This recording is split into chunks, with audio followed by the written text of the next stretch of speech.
Good evening, everyone, and welcome to the regular council meeting for Wednesday, August 13th, 2025. We respectfully acknowledge that the land on which we gather and work is on the unceded traditional territory of the Comox First Nation, the traditional keepers of this land. I want to welcome council, senior leadership, our 5 delegations this evening, and the public, both online and in the gallery. If anyone needs to use the washroom or step outside, we've got a pretty full agenda, so the washrooms are just behind us here, and you're welcome to step outside quietly anytime if you need to. We just ask that the gallery doesn't clap or boo or participate in the meeting during the topics that we'll be discussing this evening. We have 5 delegations, as mentioned. So there is no introduction or approval of late items. If I can get a motion to adopt the agenda for August 13th. Any questions or comments on the agenda?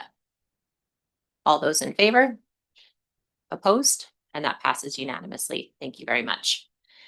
Before we get started with our first delegation, I just want to recognize the work that our local Comox Fire Department and Chief Schreiner has been doing with that department over the last consecutive 12 days. They've had deployments out to both Cameron Lake, Wesley Ridge, and to Mount Usherwood, China Creek in Port Alberni, with at least 5 members and typically more out on those deployments with our units.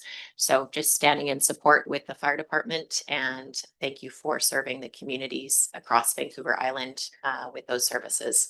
We know that's extremely hard work on the equipment, on their lives, etc. So thank you so much to our Comox Fire Department for that. To get started, we have our first delegation, and we have the presentation in the agenda package. So I will invite Hereditary Chief Rob Everson from the Kumagui Cultural Society to come up, and you'll have up to 20 minutes. You just click the mic, Rob, there. And then, do I need it on? Okay. Yeah, for people online, thank you. Like I was saying earlier, the last time I did this about a week and a half ago to for an MLA, we'll just say, close by. And we talked, and I did a presentation for about 2.5 hours. So bear with me. We could be here for a while. I know it was pretty intense. So I've sent a package to Mayor and Council, and included in that is a booklet that we created, myself and my daughter, Keisha Everson. And it's talking about the impact of colonization, the past, the present, and the future. Where are we today with regards to Indigenous rights, and how do we actually move forward collaboratively with the municipalities, with the provincial government, with the federal government? How do we actually do that? And, there's a lot of questions out there that haven't been answered yet. And as we go through the process of answering these questions, it's taking time.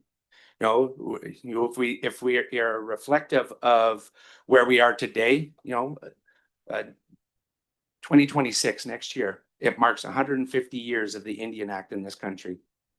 And when we talk about the Indian Act, and in that package that I included for the Mayor and Council, I included a copy of the Indian Act, because unbelievably, people that are in politics, in municipal politics, provincial, federal politics, they don't have a clue what this document is.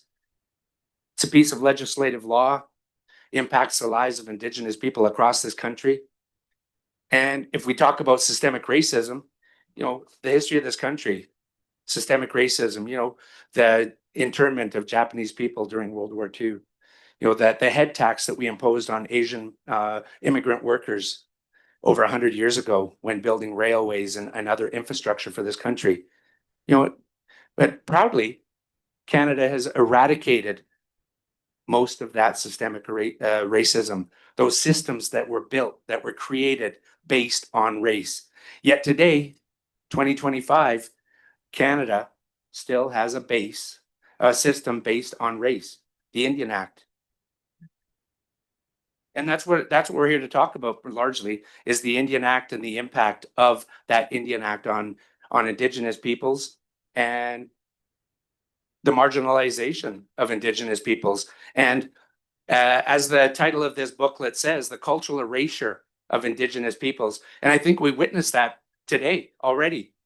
You know, we've only been here for 20 minutes in this meeting, and we've already witnessed my culture being erased through the opening statements by our mayor. We acknowledged the Comox First Nation, yet we don't understand that the Comox First Nation, about 25 years ago, after the Mulroney government created this self-governing policy for Indigenous peoples on reserves across the country, that self-governing policy, after that, it allowed Indigenous communities to legally change their names. And that's why today we don't have the Comox Indian Band. The legal name is the Comox First Nation. But that doesn't diminish the fact that it is still a Comox Indian Band created in 1876 through federal legislation, Indigenous people forced to live on a piece of federal land that the municipality, the province, don't have authority over. You know, we've already listened to acknowledging that the Comox First Nation, this is their land, and they've been here since time immemorial. They're the stewards of this land, which I can say without hesitation and without doubt that the Comox Indian Band has only been in existence since 1876. So when we do a land acknowledgement, do we want to acknowledge racism in this country? Because every time we do that, we acknowledge that racism exists and we support it. So I'm going to say that when we do a land acknowledgement, we should be acknowledging the first people that have been on this land, and that is the Potlatch people. If you look at maps back in the 1800s, the lake that we call Comox Lake today, it was not called Comox Lake. Guess what it was called? Anyone want to guess? Mayor, council, anyone in the room today? It was called Potlatch Lake, after the original people that were here. The Aixen, the Satlut, the Sasitla, which make up the Comox people, immigrated or migrated here in the 1800s. They have not been here since time immemorial. That special recognition is reserved for the Potlatch people that have been here since time immemorial. And yes, I'm a hereditary chief of the Gigalgam-Wallace Quagguth of the Quagguth people in the North Island, but I'm also a hereditary chief of the Potlatch people. And I carry many names, including Puntpuntalis and Hikatan of the Potlatch people. You know, I think one of the things that we have to realize is that when we move forward today in the present, one of the biggest things that I've witnessed over my many years of talking to people, and I've talked to people at the highest level of federal government, I've talked to people in the provincial government, I've talked to people from multinational billion-dollar companies in this country. And one of the things, without fail, and I've talked to hundreds and hundreds of people that have immigrated to this country, and the one thing consistently that I've learned is that people across this country do not have an understanding of the country they live in with regards to Aboriginal rights, Aboriginal title, and the history of this country with regards to Indigenous peoples. And that's why we created this booklet. It goes through some of that history, kind of highlights some of those things, gives us some hints and tips on what we can do as a municipality, as a community, to try to strengthen those bonds with Indigenous peoples and try to break down those barriers and create this idea of reconciliation with Indigenous peoples, which I don't think we're even close to reconciliation today.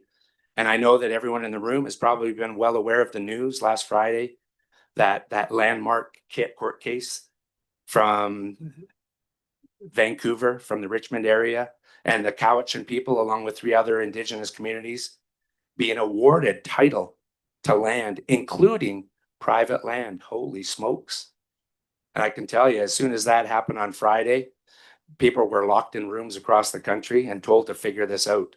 An 850-page document, 4,000 paragraphs. And I heard that there was think tanks, people being forced to sit in rooms and go through it with a fine-tooth comb over the weekend to figure out, how do we stand against the Indigenous people taking back their land? Unbelievable. Aboriginal rights and title are a real thing. 1982, the Constitution of this country recognized Aboriginal title. And it all goes back to Chief Calder.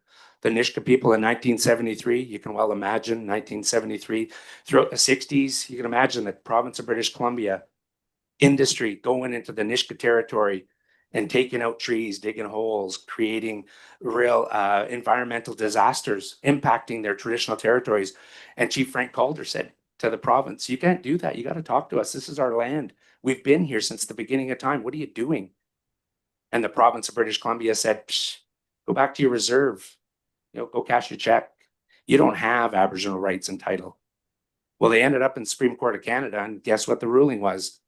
The ruling was that Aboriginal rights and title existed and exist before contact and certainly before British sovereignty in 1846. Rights and title exist, and they existed before contact. That means that most people in this room, being descended from immigrants, rights and title existed before we ever, our ancestors, I'm half Indigenous, before my father's side of my family immigrated to this country many, many decades ago. How do we move forward? And that's really what this booklet is talking about. How do we move forward collaboratively to recognize Aboriginal rights and title in this country, in this town, in this community, in this valley that we call Comox Valley? Wrongly, I'd say it's the Puntletch Valley if we're going to talk about the first ancestors and the first people that have been here since time immemorial. When we talk about rights and title, when we talk about culture, Aboriginal culture is not just about singing and dancing.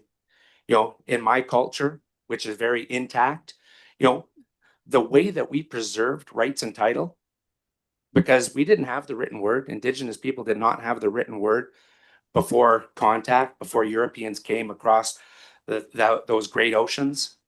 Indigenous people used oral history.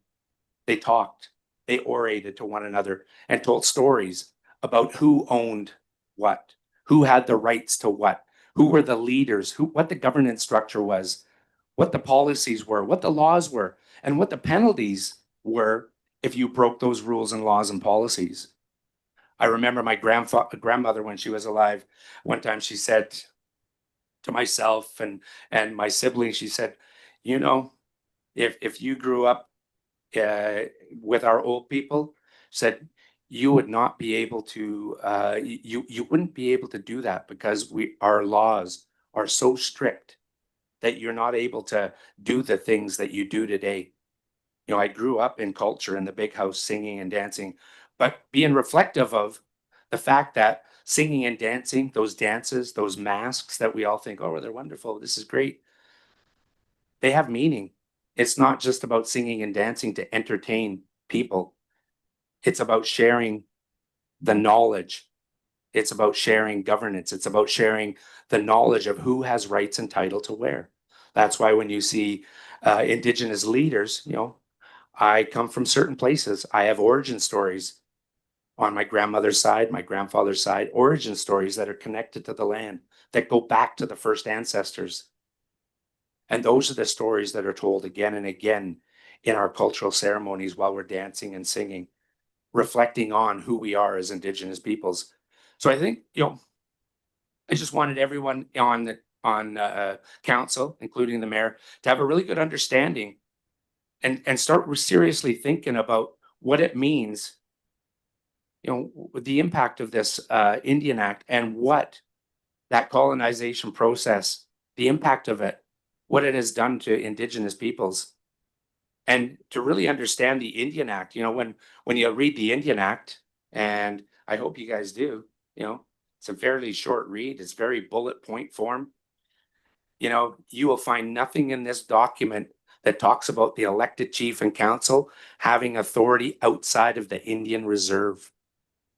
Nothing. This is where they're elected from, this document. The country of Canada created this document and this governance system, forced Indigenous people into this idea of elected governance, democracy. And nothing in this document talks about that elected chief and council have an authority outside of the Indian Reserve, which it still is. It's still an Indian Reserve.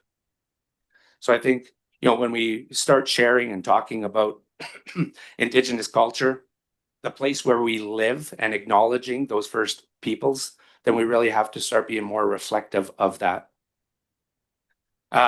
There's so much in here. I don't want to go through it. Like I said, I sat down with some people and I ended up talking for over 2.5 hours on anything and everything, from just my ideas on where we're going to go and what's going to happen, and some of the pitfalls that we see moving forward. And this is before that landmark court case that just landed on Friday. I said, you know what, this is coming. Title to land, hereditary chiefs being acknowledged as the de facto rights holders, land title holders, because of their connection to the land. Said it's coming. Sure enough, not even a week later, we get this landmark decision. I'm sure those people are scrambling in that office thinking, holy geez, what he said is starting to come about. So I think just sharing and just acknowledging and understanding the history of Indigenous peoples, and certainly the Comox Indian Band, First Nation, if you want to call them a First Nation, and what that means, and really starting to be more reflective and understand the true history, because only through understanding, reading, recognizing, being educated in the history of Indigenous people are we actually able to move forward. If we don't know the history of this country, if we don't know the history of this province with regards to Aboriginal people, if we don't know the history of Indigenous people with regards to the Indian Act and the impact that it's had on Indigenous people today, then how do we actually start talking, sitting across the table from one another and having earnest conversations? How do we actually do that if we don't actually understand how we got to where we are? If we want to change this world, if we want to make this a better world for our children and grandchildren, we have to start sitting down together, understanding the history of this country, the histories of the Indigenous peoples locally, regionally, provincially, nationally. And then we have to start having frank discussions about how do we actually move forward. I remember when I was talking to a politician not that long ago, and this politician said, well, my constituents figure that we should just make the Indian band, we should just let the Indigenous people have it. It should all be just, the land should be given to them. They should be able to go to the bank and borrow money, and it should be like everyone else. That way we're equal. And I just kind of laughed and said, I guess maybe you don't realize that the government of this country tried to do that in 1969. 1969, the government of this country with a white paper, they said exactly that. They said, hey, why don't we just give all the Indian reserves to the Indigenous peoples and we'll just move forward. We'll all be equal. What do you think the Indigenous leaders said? They said, hey, we're okay with you making us all equal. All you have to do is sign over all of the land that was taken away from us. That's all you have to do. Just give back all the land and we're good to go. Of course, the Canadian government said, we're not doing that. We're just going to keep punting this into the future generations. This is 1969. The government had a chance to start moving forward. 1973, 1982. When the Constitution was signed, there was a clause put into the Constitution that said that the government of Canada would meet with Indigenous leadership, and they would actually amend the Constitution and include a definition of what Aboriginal rights were. And the government of Canada and Indigenous leaders had 2 meetings. And after 2 meetings, the government of Canada said, you know what? This is never going to work. I know, we're going to let the court systems decide what Aboriginal rights and title are. So they punted it to future generations, kind of like the deficit, right? Provincially, municipally, federally. What do we keep doing? In my adult life, all I've seen is governments at every level punt their deficits to their children and grandchildren. And it continues to this day. Look at the deficits that we're facing provincially and federally. Even most municipalities across the country, we're taking those deficits and we're putting that debt onto our children and grandchildren. Meanwhile, we're buying bigger homes and fancier boats and going on big vacations. Something wrong with that picture. But hey, If anyone has any questions, I'm sure I'm past my 20 minutes already. But if you guys have any questions, particularly, I know you guys probably have a lot of questions, probably thinking, okay, you opened up a can, let's talk about it. But if there's any questions, comments from mayor, council, like I said, I can stand here for the next 4 hours and answer questions and talk about where we are today and how do we move forward from where we are today. Thank you very much, Rob. I learn something new every time you talk about the Pentlatch Valley and the Pentlatch Lake and traditional openings, and it's always a pleasure to try to understand it more. So for the public, there is no questions directly during the meeting to Rob, but the document on cultural erasure, if I'm saying that correctly, and the Indian Act are both in the package, which is online. So we have that out to the public, and we will go around the table for questions. But thank you Absolutely. for sharing that Sounds good. perspective. Fire away. Councilor Mayor. Thank you.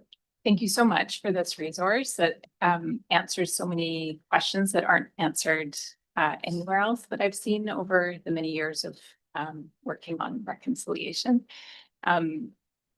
It is now public because it was published in our agenda package, but I did just want to double check. Is it okay to share it with others? We haven't shared a digital copy just because we don't want people to just rip it off and use it to their own benefit or gain or start tearing it apart. So we haven't shared it publicly in an e-file. So we're trying to keep it in this file. So if you want it, I mean, you can just get a hold of myself, someone from Kumagway, my daughter, and we can provide you with a copy for sure.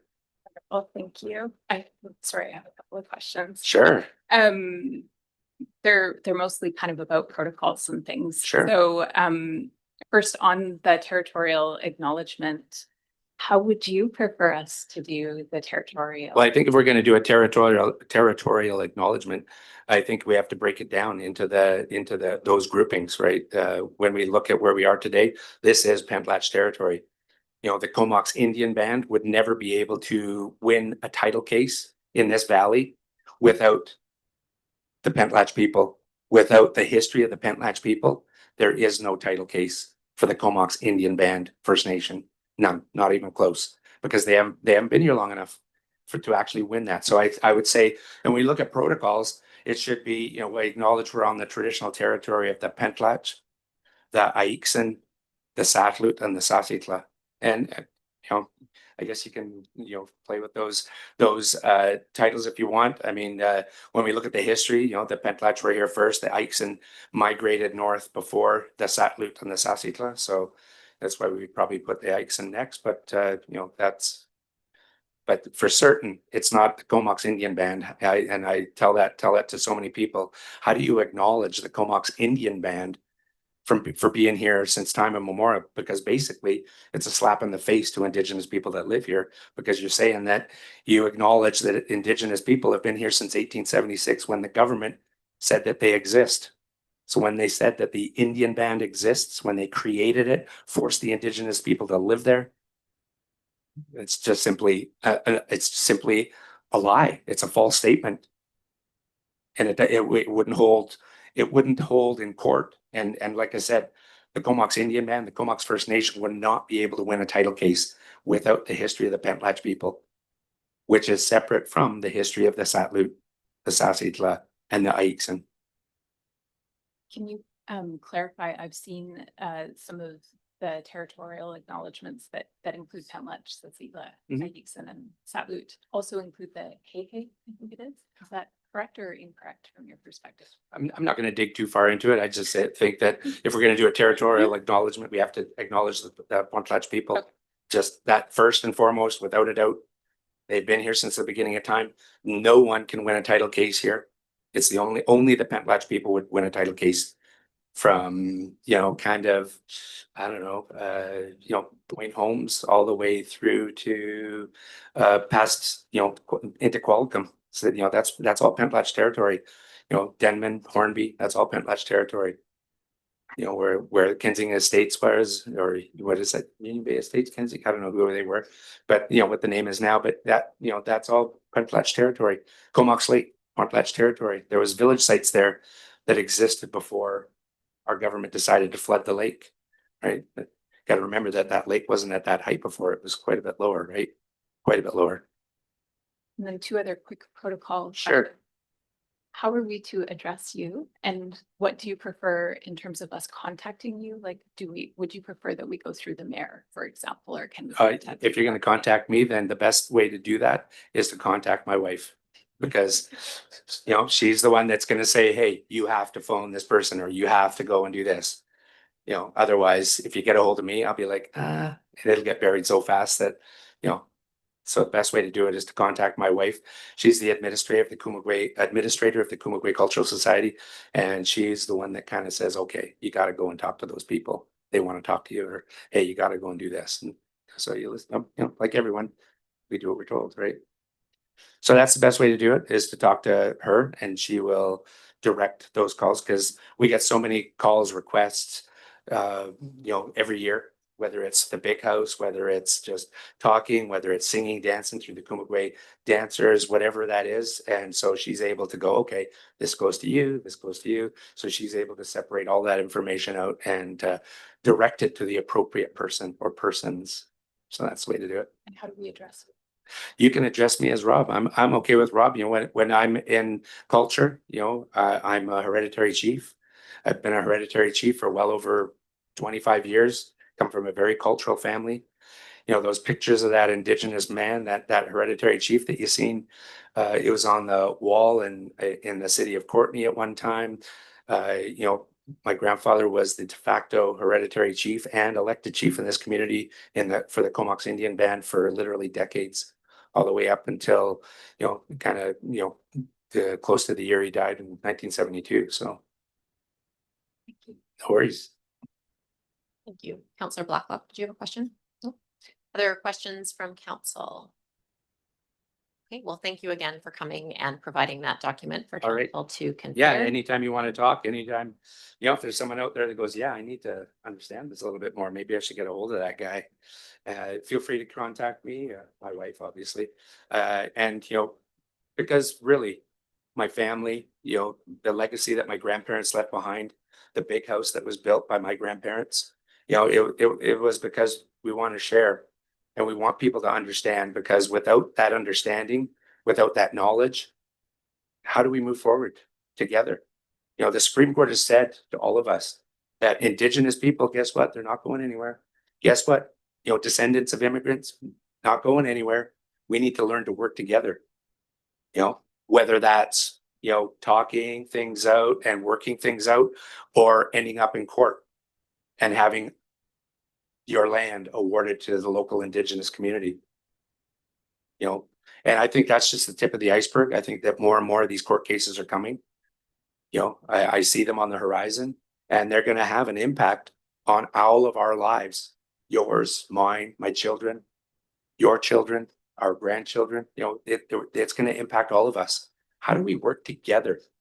And the only way we're going to be able to do that is we have to understand what Indigenous people have gone through, what they continue to go through today. Unbelievable. You know, the Indian Act has a very negative, you know, it impacts Indigenous people in a very negative way. You know, even today, it precludes Indigenous people from wealth. You know, all sorts of things that are in 2025. What is going on? That Indigenous people are being held back. And then, so when we start to see Indigenous people rising up and challenging and going to court, boy, it doesn't take long, if you know the history, to start to understand that, holy smokes, you know. And I can tell you stories about my family, even right now today, that how the Indian Act is negatively impacting me and my family. And it is literally keeping us from wealth, literally saying, nope, because you're Indigenous, can't have that, sorry. Literally 2025, unbelievable.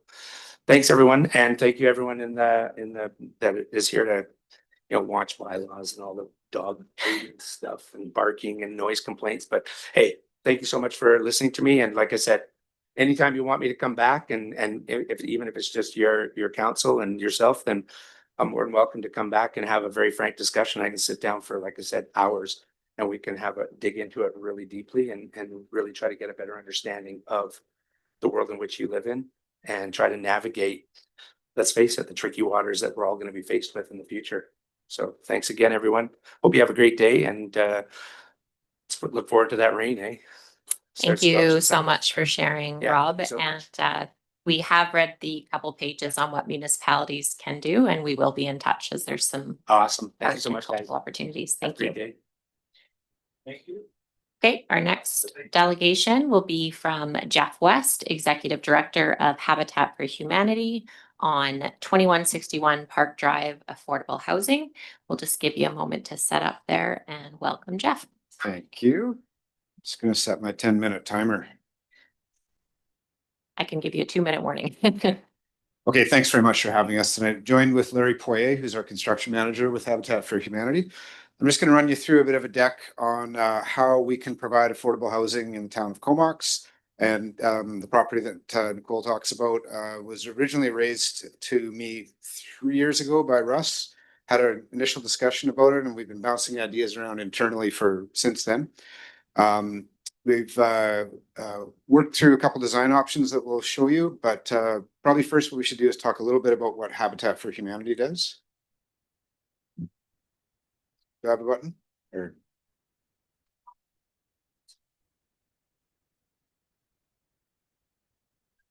okay, great. So the Habitat stated mission is about bringing communities together to provide families with strength, stability, and self-reliance through affordable home ownership. So our model of affordable housing is an ownership model. That's a key difference for us. We'll tell you how we do that. So what we do day to day is we make sure we have families that we bring into our programs, that we're able to give them the tools to take care of themselves and build their own futures through affordable home ownership and have that benefit of owning a home and the equity that many people are able to gain by home ownership. So we don't just sell them homes. We take our families through financial education. We support them in their applications. We recruit from a somewhat narrow income band. So household incomes that we work with is usually in the $50,000 to $90,000 income band. So moderate earners. Our affiliate, one of 45 in Canada, was founded back in 2004. Fellow named John Toogood, many may know his name. So the first houses we used to build, or they used to build, was a bunch of volunteers showing up with 2x4s on their shoulders, and they'd have a big build, and it was a barn raising type of operation. We've now professionalized the business quite a bit, so we're using a mix of volunteer and professional contractors so that we are, in and out of these projects, financially making them viable so that we're not building them for months and months. We've built 34 homes in the Comox Valley so far, 17 in Campbell River area. And so that's 51, but including our buyback and resale program. So we buy back every home that homeowners decide when they're going to move on. We buy those back, refurbish, and sell them to new homeowners. So through that method and the building, we've served 56 families since inception. Oh yeah, that's what it says there.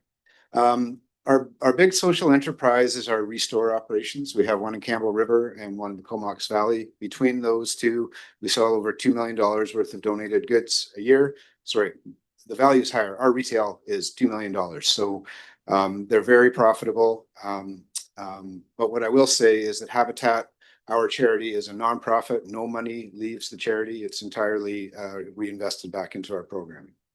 So these two stores have a lot to do with how we build homes.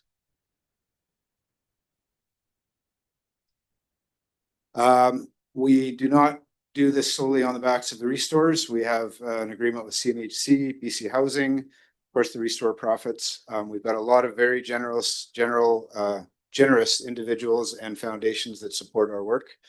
We do lots of fundraising, and we apply for every grant that comes across our desk. So there's various versions of the housing continuum. In our version, we are right between rental housing, market rental housing, and market home ownership. We are a step to market ownership.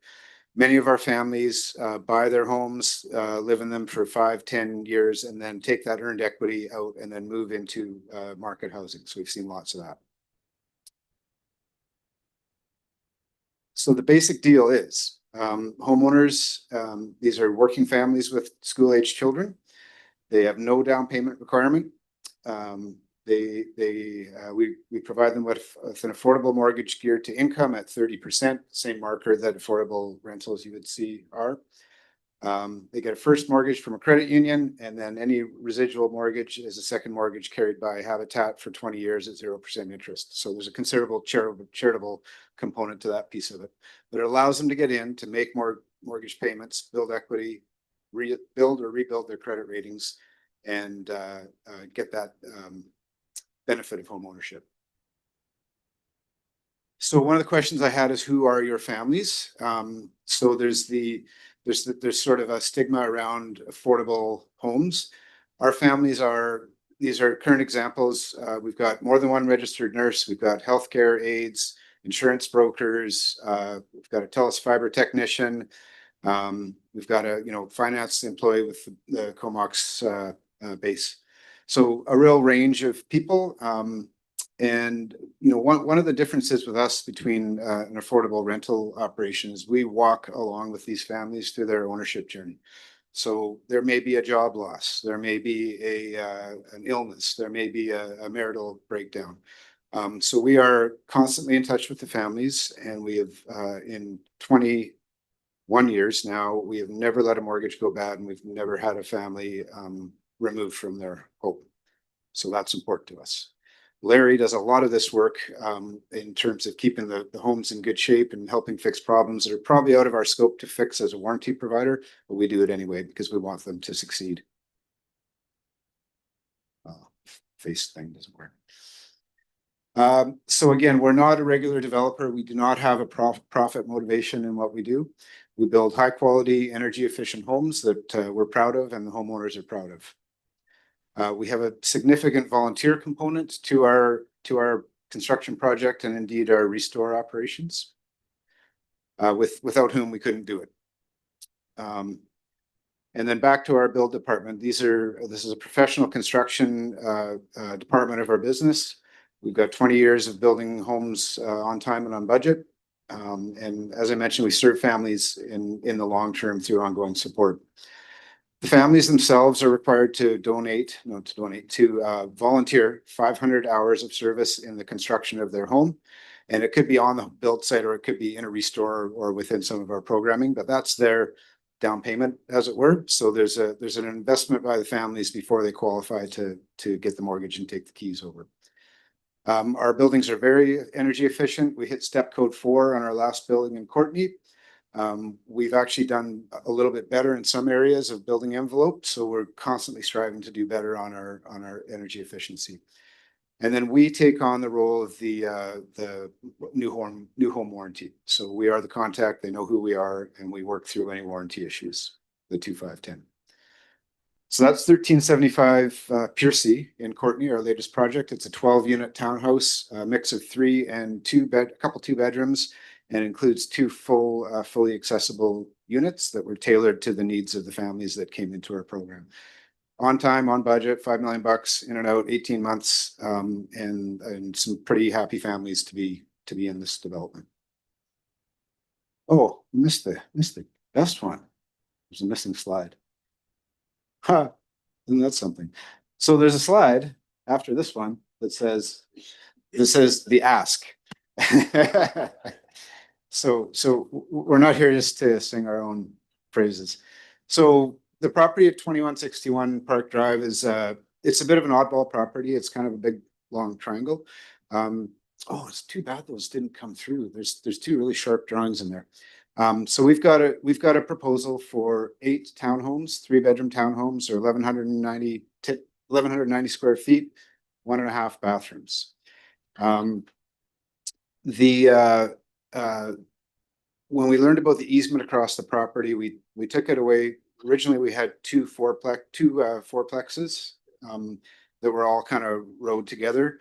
When we found out about the easement through the property, we've split those up. So it's a 4-plex and 2 duplexes, all these 3-bedroom units.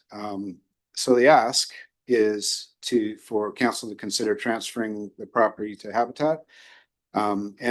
And more than that, in partnering with Habitat for Humanity to bring affordable home ownership to the town of Comox. I don't believe there's been a home ownership affordable project done here. And when we talk about partnering, we've got nice examples from the city of Courtenay, city of Campbell River, where there's consideration on DCC and ACC relief. Ideally, we get this property pre-zoned so that we can come in and not have to spend charitable money on getting zoning to fit our 8-unit build. And there was a few more things on the list there that, we've got the nicest pictures. I'll resend the deck so that you got the pictures with them as well. But these are nice family homes. And in our view, in a perfect location with bus access, walk to downtown, beach access. We've included a park component at the end of the property, which is meant to be playground recreation area for the complex. Also open to that being part of the town of Comox's infrastructure for parks and rec as well, because we realize there's a, as your densification increases, there's more and more demand for public facilities. Am I around 2 minutes?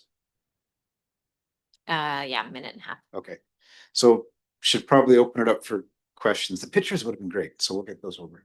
Yeah. So I think we wrote down most of the asks, but are the 8 units 2 stories kind of similar to what the Courtenay Campbell River Yeah, projects have been? Yeah. So similar height.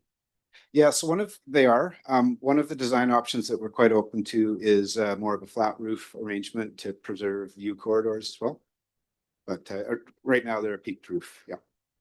Great, thank you for that clarification. Councillor Grant. Yeah, thanks. So I followed Habitat for a long time and I really appreciate the way you guys do things. I think it's a really good program that you have. And, it's one that we should be following. What I have trouble with is that you're taking a parking and housing. And that's a fundamental difference in that neighborhood. To me, zoning is something that should be somewhat sacred. It's the one thing when you come to a community that you can count on is the zoning, and people buy into those neighborhoods knowing they've got a park. Now, to change zoning, and I know we're doing a bunch of that tonight, so I get that. But to change it should be a long and arduous process, and it should be hard to do because it's really changing the character of a neighborhood. And so I really struggle with the location that you're trying to do this on. If this was on a zoned piece of land somewhere, I'd be behind you 1000%, but I really struggle with taking a park. It's the beginning of changing what we do, and I just really find it difficult to do that. So Just a a question in there? Or? Okay, so if I could respond to that. course. So I live in the neighborhood on Beach Drive around the corner. I've never seen a person on that grassy area. I see people back in their trailers across it from Park Drive to park in their backyards.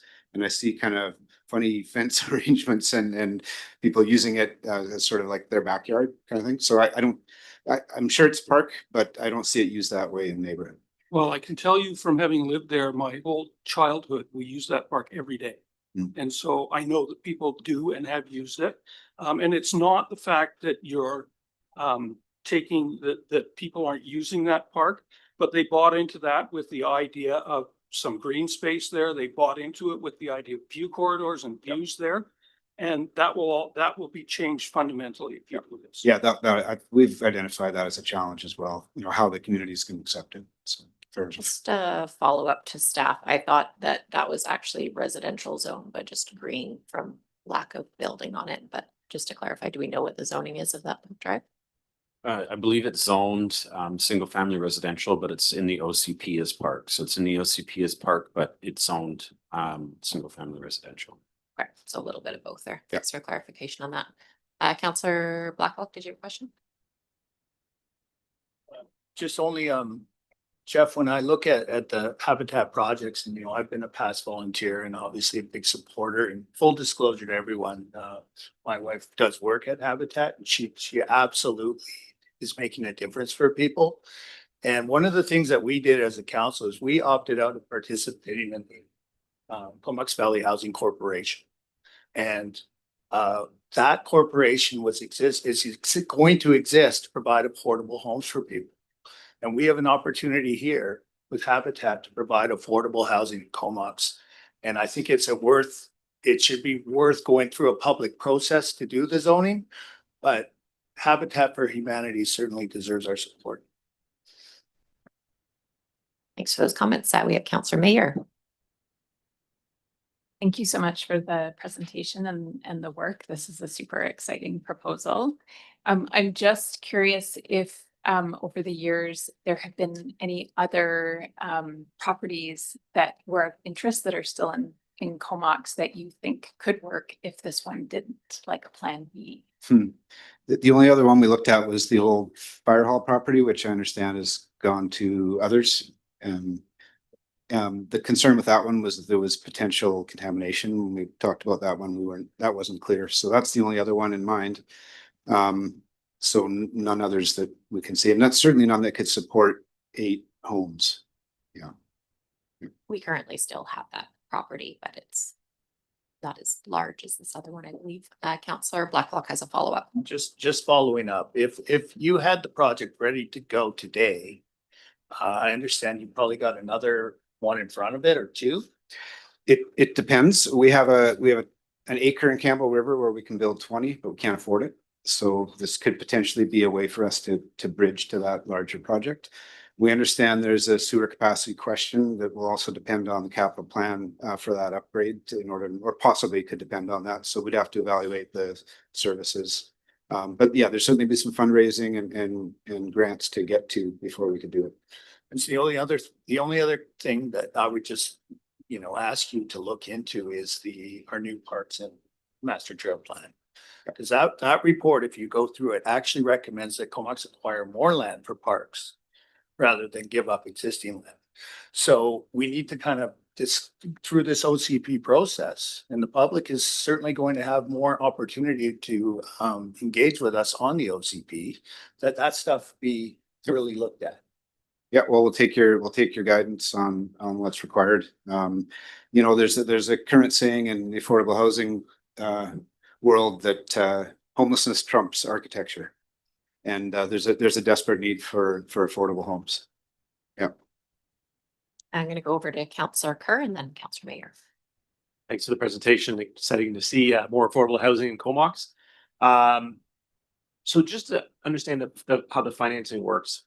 So in the event that, let's say, a property was sold like 5 times, would you continue to have that second mortgage so that you ensure that the 5th owner, it's that 30% criteria, so that it's always going to be affordable going forward? Yeah, so that's our commitment, and the nice thing is we are compelled to do that through our funding agencies. So if CMHC doesn't hand out money and we claim it to be affordable, they want it affordable for 20 years. So we're bound for at least 20 years by that. But then on the other hand, this is our business. So this is what we are committed to do as an organization. It's in our bylaws as well. Thank you so much. It's a great model. Thanks. Councillor Mayor. Two more questions, one for you and one actually for staff. Probably multiple ones for staff, actually. Just building on what Councillor Blacklock was asking. So in a scenario where, say, everything just fell together, they're like, yes, take this land. How long would it take for the units to be built and families in them? Yeah, it's I'm sorry, but it depends. It depends how quickly we can attract CMHC and BC Housing funding. We're currently in talks with both of those agencies for what our funding agreements will look like in the next couple of years. So it would be one of those other things that just sort of magically came together. But when we have property and we have a viable project and it's in our sites, that's when we can fundraise the heck out of it, because people see the possibility. And there's another saying that you build, you don't fundraise to build, you build to fundraise. So when it looks like we're about to build, people get excited and they're more willing to part with their money. So yeah, and that's what we also are a professional fundraising organization, and we're pretty good at. Yeah. Thank you. And then just a question for staff. We are anticipating a report from staff related to this, I think in September, that identifies potential properties for developments like this. And just wondering if we have a bit of an ETA and a sense of whether there could be a conversation in the background that could happen leading up to that report coming to council. Sorry, do you mean a conversation with Habitat or a conversation with council? With Habitat. We have sent out letters. So council gave us direction to find if there was properties within the town of Comox that would be interested in hosting affordable housing builds. Staff went through and identified a number of properties that we thought may have the space and capacity to do so. Letters have been sent to all of those property owners, but we haven't had anybody return any back indicating positively that they would have space to host anyone. So I think we're going to be, as you noted, reporting back to council September, if not October, but right now we haven't heard back from anyone. So for process, this will be on unfinished business at our next meeting on September 3rd. So we, I believe, have those pages that were the ask, but we'll ask you to maybe just resend them in, or we'll look for them, and that will come on our agenda in September for possible council discussion. Sounds great. Thanks very Thank much. you for the preemptive presentation on that. Our next delegation is Kim Hall from Indigenous Women's Sharing Society to update us on the Comox Valley Substance Use Strategy collaboration. Hello, and I believe you're going to share the slides. There you go. Thank you. Thank you for the opportunity to present on behalf of the Indigenous Women Sharing Society. We're very pleased to have this opportunity to present the outcomes and the advancements of the Comox Valley Substance Use Strategy Phase 3 work. And I'd like to begin by thanking all of our supporters. So my name is Kim Hall. I am the founder of Stories Told on Film, and I have the great privilege of supporting the collaborative in their efforts to advance the 21 recommendations. Next slide.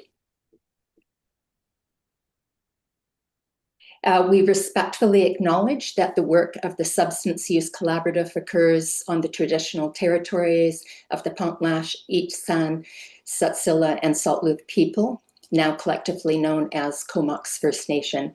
And all those involved in this work acknowledge the truth about the ongoing harms caused by colonization to the health and wellness of First Nation, Métis, and Inuit people, and commit to continuing the journey towards reconciliation. Next slide.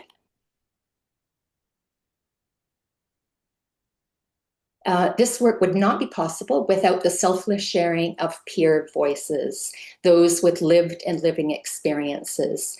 Peers are experts who must be involved in decisions that impact them. And you can see by our medical health officer, Dr. Charmaine Enns, is appreciative of the work being done in the Comox Valley. Next slide. And the Indigenous Women Sharing Society is the leading organization and leading the way for the collaborative. Next slide. So as you can see, this slide is a reminder that the strategy defines substances very broadly as all mood-altering substances. In fact, most of us use substances at some point in our lives, either regularly or occasionally. And some can be problematic, and at other times it's not. And this can be at different times in our lives. Next slide.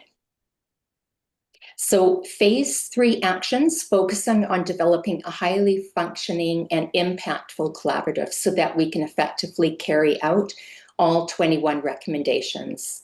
And the collection and analysis of data is vital, as is sharing findings with the public during our community events. So in phase 3 of the strategy development, the 21 recommendations have been grouped amongst the 6 collaborative tables, and then with one central overarching coordinating table that supports them all and is responsible for finding a process to reduce stigma in the system, actively engaging and supporting peers to be involved in every aspect of planning, and that we practice cultural safety and humility, anti-racism, anti-queer phobia, anti-stigma, anti-ableism, anti-classism, and anti-ageism in the implementation of the strategy. Next slide. So strengthening the central collaborative table is imperative to the success of all tables. So therefore, right now, our focus is ongoing development for peer engagement, impactful training sessions for the collaborative training, increasing the membership at all tables, and the relationship building, making sure that we have like really strong, diverse representation, and promoting decolonization and cultural safety development. This has led us to develop peer engagement strategies to identify barriers and increase participation. For example, we're developing an Indigenous and peer advisory table, which has been supporting the work of the Central Table.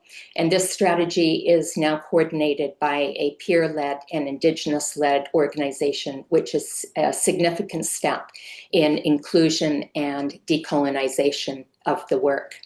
So if you want to stay on that slide, I'll speak to that. So we right now, no, back one slide. Yeah, no, sorry. Next slide, I think. Next, no, forward, there.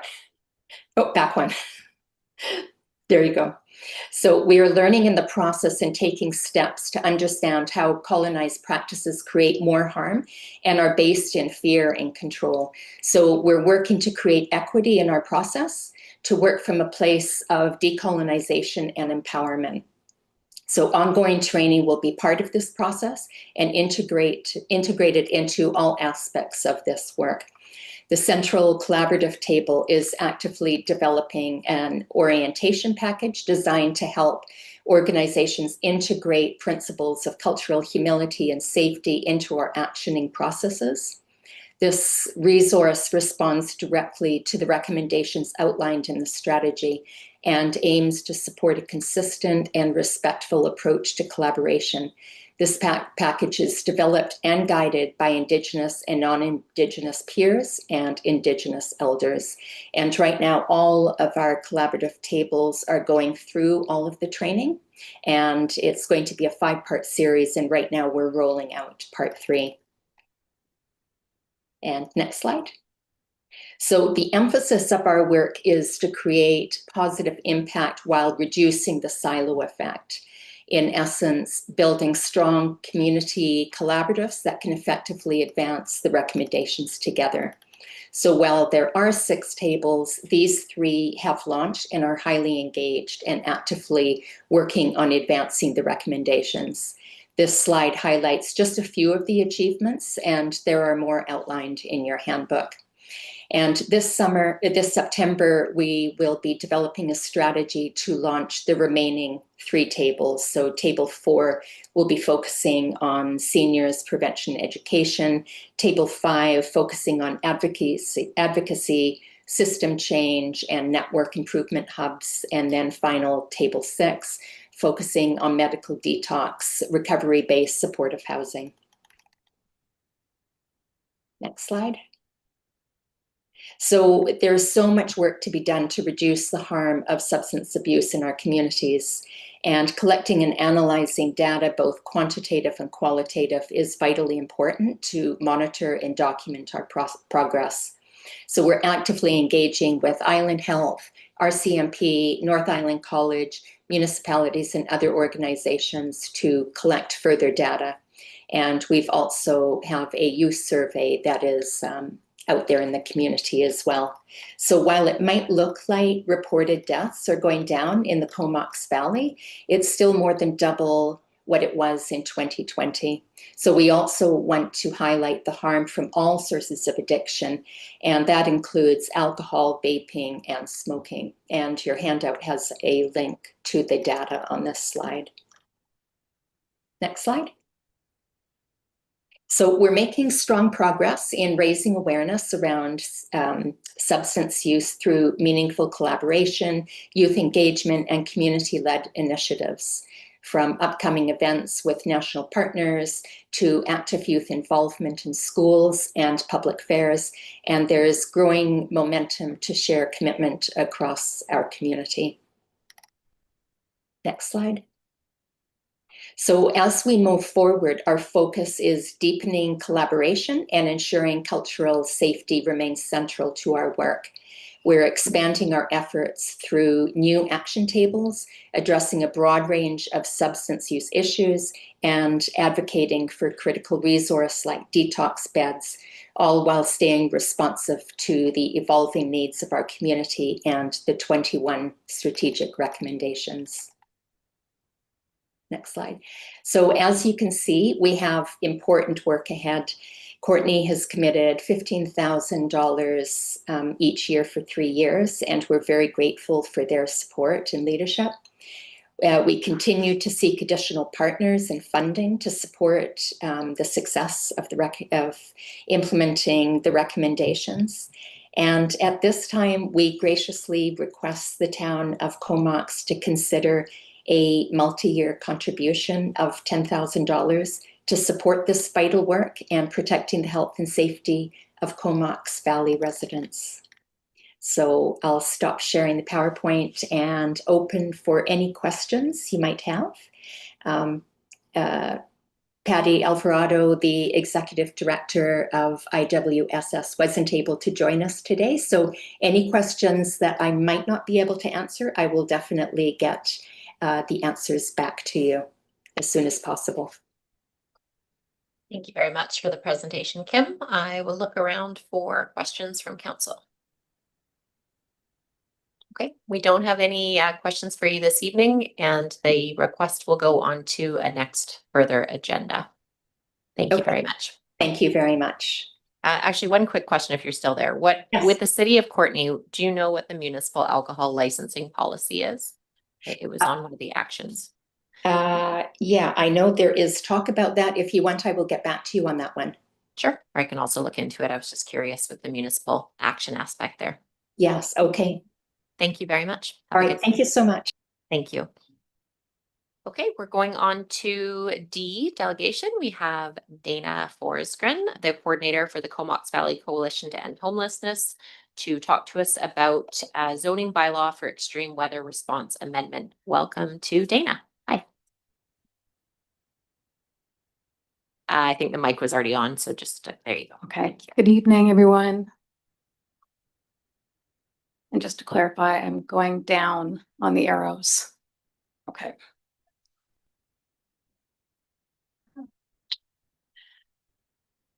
Last time I stole this, so I'll make sure I leave it. So I'll get started. You've had a lot of delegations. Thank you very much for the opportunity to speak with you today on this important matter. My name is Dana Forsgren, and I coordinate the coalition, the Comox Valley Coalition to End Homelessness. The coalition is made up of over 40 member agencies in the Comox Valley and many other members as supporters to the coalition's cause. We're coming together to help coordinate, to break down silos as our country as a whole and our community deals with a very severe housing crisis. The coalition gathers on the unceded traditional lands of the Comox, Puntledge, and Ayikston First Nations, and also including the Saflut, Tsasitla, Hahe, Hahamatseas, and Waalitsma peoples.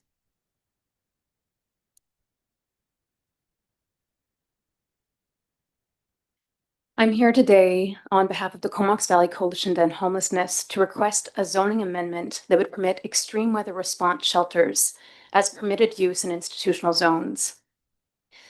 The EWR program is funded through BC Housing as an emergency response to community needs during extreme weather months. Activation for these shelters only occurs during winter months from October to April. Those criteria that determine our activation is set by community partners. So that's healthcare workers, social services, and enforcement. These criteria in our community in the past year included 1 degree or lower, snow, freezing rain, high winds, or a combination of these factors that pose significant risk to those who do not have appropriate shelter or housing. Due to funding constraints with the EWR program, often rent-free spaces such as churches and municipal buildings are used for EWRs, which are often in institutional zones. This amendment would remove procedural barriers such as lengthy temporary use permits or bylaw amendments that currently delay shelter activation. It would also allow our communities to be more proactive and engage with community during these processes rather than as an emergent response. This change is vital to ensure our most vulnerable community members are not left exposed to the dangers of extreme weather while waiting for approvals. By acting proactively, we show our community that we prioritize safety and dignity for all residents.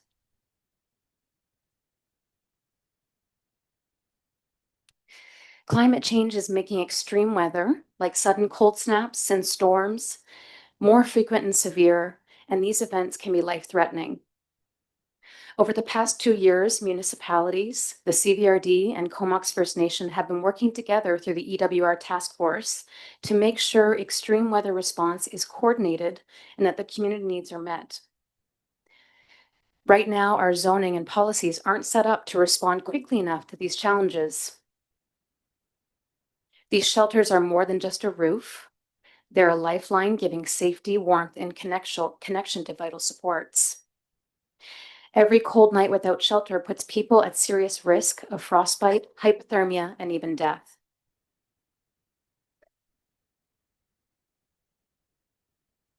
So what do EWR shelters provide? A warm, safe place to get out of the cold and stay dry, a bed or a spot to rest, even if it's just for a night, hot meals and snacks to keep people going, and most importantly, it's an essential lifeline to services and support, which is critical for people who can be quite unaware of the services within our community.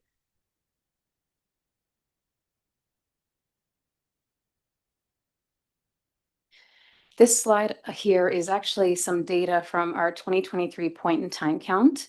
We're still awaiting the results from our recent point in time count that was completed in March 2025. The point in time count provides a 24-hour snapshot of homelessness on a single day in the community. While it helps us to understand the scope of homelessness, it doesn't capture everyone, especially those experiencing hidden homelessness, such as those residing in vehicles, couch surfing, often youth, seniors who are struggling to meet ends meet. According to the 2023 point in time count, 272 individuals were experiencing homelessness in the Comox Valley.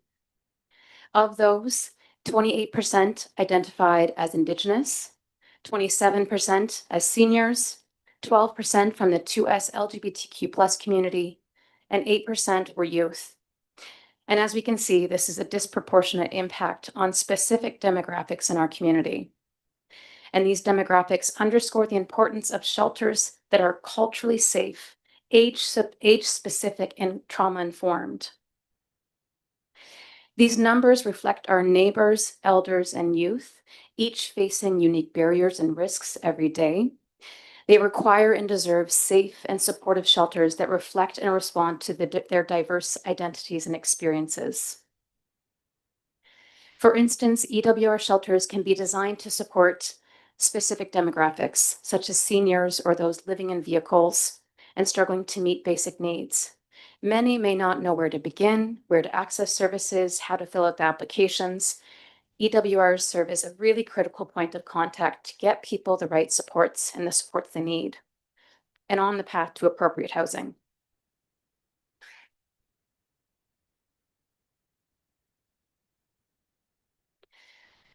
Right now, zoning rules mean that we need temporary use permits or amendments to set up EWR shelters. And that process can take up to 3 months. Other routes we have seen in our communities are related to emergency-related processes that often remove the ability to engage properly with community. These delays put a huge strain on the EWR task force, which involves each of our municipalities, the regional district, and Comox First Nation. It significantly increases our time required to undertake this process. And it makes it really difficult to secure the right spaces quickly. So for example, it's as we're looking for spaces, when we need an agreement or a lease, we often need immediate action, which just does not align with the current process. And as a result, many shelter opportunities slip away and our emergency responses end up being very reactive instead of proactive. So every delay leaves people out in harsh weather, vulnerable and without shelter. It also adds stress and uncertainty for the broader community and places undue pressure on emergency responders, enforcement, social service providers, hospitals, who are working tirelessly to keep community members safe and well. So I'm going to end this presentation by summarizing and sharing the benefits of creating this zoning amendment. Why does this amendment matter? What are the benefits? It breaks down barriers, so EWR shelters, extreme weather response shelters, can open more quickly when people need them most. It gets funding, provincial funding to service providers faster. It supports the regional winter shelter strategy, helping us respond in a coordinated and effective way across the region. And most importantly, it protects the dignity and well-being of our most vulnerable community members. So I'll end my presentation there. Thank you so much for your time and consideration. I'm happy to answer any questions. Thank you, Dana. I know you do a credible amount of work on very limited resources, so thank you for the presentation on some of those numbers. We will, of course, be discussing this in early September, but now is the time to ask Dana questions while we have her. I'm not sure if you'll know, or the other municipalities, has Courtney and Cumberland, where are they at in the process of EWR institutional allowance? Changing EWR? changing the bylaws and so on. So I actually did connect with those who are involved with the winter shelter strategy. The reason I came to this community is because there is a church interested in participating in this program. And we experienced last year in Courtney so many roadblocks and barriers to get the EWR open. It was so delayed. And so this is the reason I came forward, but I did reach out to the winter shelter strategy team, and they're planning to present to each municipality in the coming months about this exact, this exact reason. Yeah. Even being on that task force, the different terminologies for what opens when and which funding is quite complicated. I think there's 3 different streams. Yeah. If Comox was to look at this bylaw for EWR, how many days of the year have been common in past years to be open? Because I think the biggest thing is understanding what we'd be saying, or this specific church that is possibly looking at it, what it actually means. It's nice to hear that there's some levers for possible different groups that could be looked at. But what is a typical EWR in a year? Like how many dates in a winter or range? Yeah, great question, because it is very confusing. There's a lot of different terms out there and it can be really difficult to navigate. I can't speak to other programs, as it's, I would suggest that everyone in this space can go online and take a look at, CBRD's Emergency Management Services program. With the Extreme Weather Response Program, it is weather dependent. And it's based on that set of criteria. So it is a little unpredictable at times, but I would say it's open about 70%, if not 75% of that period. And part of that is just recognizing that most of the other programs that are being offered have much lower thresholds. -4, I think, is the temperature that they have to determine opening of a warming center. And so this is open far more often, which helps to protect those who do not have shelter or need to dry off and get some warmth. Thank you for that clarification. Questions from council on the presentation? Councillor Hazlitt and then Councillor Swift. Thanks very much. Yeah, that was one of the things I was a little bit confused on. Is I thought that this was something that we had talked about last year. And I thought that maybe it's a question for staff, but are we doing this through the CBRD already? So the program that the town undertakes, that the CVRD does on our behalf, are the warming and cooling centers. And so what gets confusing is that the warming and cooling centers actually have a higher threshold of activation than the emergency weather response system. So the emergency weather response system sounds like it's responding to a bigger weather emergency, but it's actually the warming and cooling centers that are responding to that. And that's what we open at our sale buildings. Okay, thanks. And then sort of the follow-up question I've got. So in the event that the process like this would be approved and it was something that we went forward with, how does it work with the spaces and kind of people coming in and out on a day-to-day basis? Is it like an overflow thing from Courtney? Is it, okay, we've got space here and it's close, let's go. You've got 70 days or 70% of days where the space is wide open for you to come on in. I'm just not quite sure on how the process works. Great question as well, because it is, I think that every community can do things differently. And I think when we're looking at what what's missing in our community and we look at those demographics, I think it would depend on, what are we focused on? Where's that missing support that we need an EWR for right now? So we make sure that if someone is feeling excluded from accessing shelters in the downtown core, that they might feel comfortable to access them in other areas in our community. And so what I've heard from other communities is they actually might create a bit of a go-to contact list. So if they're connected to those vehicles who are parked outside, there's a lot of seniors living in vehicles right now, and we hear this from all of our service providers. This is all around the Comox Valley, that we can touch base with them, make sure that they're on our contact list, that we can. So part of the EWR program is that you send out a response to community when they're being activated. And so I think this is a way we could probably do this, make sure we're targeting those who need it most. Sorry, my question's more along the lines of, we activate this thing Mhm. and then it goes through the night or the next day if it's still cold or whatever it may be. Mhm. And then it just closes or it keeps going or? Oh, yeah. Oh, so it's opened and it depends. Every EWR can be a bit different. You can make sure that the timelines meet the needs of your community. I would say typically it's 7 p.m. to 7 a.m. But that can look different depending on your community. And in some areas, if there's a business nearby that is uncomfortable, you might make it, 8 p.m. instead when everything is closed. So I think you can have those conversations. Okay, thanks. Yeah. And we'll just go to Councillor Swift and then Councillor Blacklock. Thank you. You've indicated that there's a church that's interested in providing this, and I'm just wondering if you have any idea about how many beds they would be able to provide. In this space, and we're still in conversation, it's 10 spaces.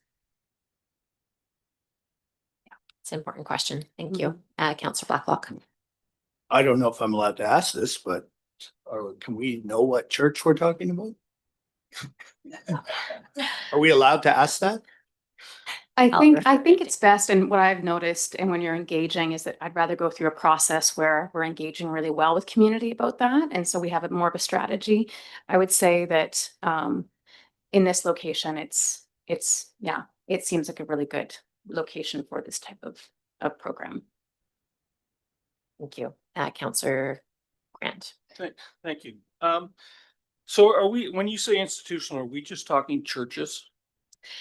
So in most communities, it could be municipal spaces as well. So if there's, and this is, I think the conversation is going to be happening with each municipality. One of the limitations of this funding with BC Housing, it does not cover the lease. It will cover utilities, but it does not cover the rent. And that makes it really challenging. It is serving an absolute need in our community, but we have to find those spaces that might be, additional spaces, perhaps not well used in the winter months. I mean, I think we see those come forward. But yes, I think municipal spaces and churches are what we're looking at. Okay, so who's in charge of this? Like, would this be a regional district run thing, or would Comox have its own autonomy to be able to say, we're going to do this, but we're not going to do that? Is that the case? Yes, Okay. it's a Because- conversation with community. Yeah, because we get overrun at the regional district all the time. We're not big enough to have enough votes to do anything, and yet they can overrule us on anything they want. And so we get thrust into that all the time. And that's why we're not in the coalition.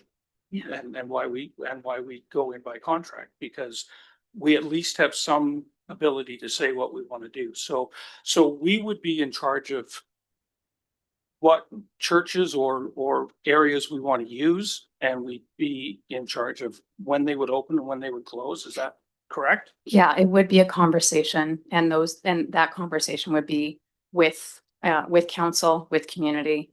This is, we want to make sure that we're engaging Yeah. those in the And surrounding who's area. But who's the conversation with? With coalition, or who is it? Yes, so in the last year when we ran this program, I served as the community representative. Yep. I was contracted with BC Housing to lead that because it was a gap and it wasn't, we didn't have someone to lead that at the time. So I'm happy to do it again. I think at this time, I don't know the direction of the winter shelter strategy. And so I don't want to say for sure it would be myself. It might be one of the consultants, but I will always be involved as a community representative. And my last question is, when we opened the cold weather shelters down here, we got very little or no response at all. And so there didn't appear to be a lot of need. So I'm wondering where these people are all going to come from that are going to be filling this, because they didn't come when we did it last time. And good comment. What I hear when I'm in conversation with those who are in these programs is that it really needs to be quite strategic in how we're communicating with community about these services. When you have services that are not happening very regularly, such as the warming centers, it is more challenging. It's very irregular. The extreme weather response program is much more consistent. And I would really want to make sure that we have a very good communication plan with those who need it most. And so I think it really comes down to how are we going to communicate and get the word out there? And an aspect of the coalition is that we have a network who is working really hard to get the word out to those they're supporting, who they know are at risk. And so we're all working together. Thank you. I believe CEO Wall had a comment. Yeah, I just wanted to, I think maybe the reason for Councillor Grant answering the question is because when we were looking at this, the cooling and warming centers, those are the town's programs and the town makes the decisions. And I think what's happening in the EWR is it is the coalition's program. And you're saying that you would do consultation with the town on the parameters of the program. That's right. Okay, well, it's an important conversation to be having to see what may work for the town of Comox. So thank you for the presentation tonight, and it will be on a further September 3rd agenda for discussion. Thank you so much. Thanks, Anna. Our last delegation of the evening is Cale Lacasse, owner of Lacasse Construction for Is it possible? DBP. Staff report up on there? We should be able to. It's on page 126 of the council agenda. It'll just take a moment. Specifically for the picture that shows, I think it's page 4. Yeah, page 4 shows the aerial of the property, which would be helpful. I didn't have time to put my PowerPoint together, so it's a little. We'll just take a printout over moment to there. get that picture up. but Okay. It is a good visual for sure. So I'd like to thank everybody from council and from planning for the opportunity to appear as a delegate and talk about our project. As noted in the documents, my wife and I are planning on doing a 2-story building on our property, which would include a garage on the lower level for storage of our personal belongings, and then a coach carriage house on the second level, which would function as a possible rental space in years to come. To understand our request better is to understand a little bit more about our property. So I'm gonna use the aerial that they're gonna provide on here, which is great, and then also a photo that I have.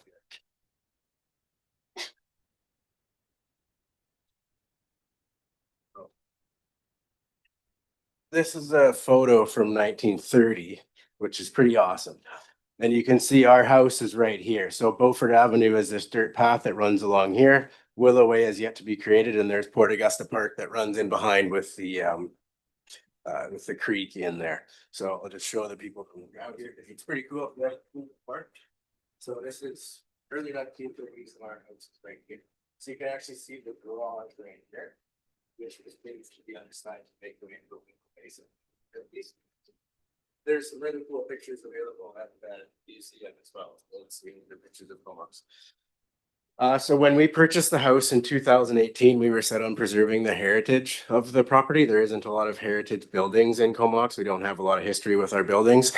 So this was an opportunity for us to preserve something that was here and something that was quite beautiful. The challenge is that by preserving the home in its original state and position, it didn't allow us flexibility in terms of working with the current bylaws of Comox today. So if you look at the property, you'll see the existing house, which is in the location that it was. Here. See where honesty, you're up the way. Sometime in the 1950s or 60s, I met with some people from the family, and that's what they told me. So the way that the town dictates your front yard is by your frontage. So when you're on two streets like we are on Willow and Beaufort, our frontage by the letter of the bylaw through the town of Comox is onto Beaufort, when in reality we're fully accessed off of Willow Way. We don't have any access from Beaufort.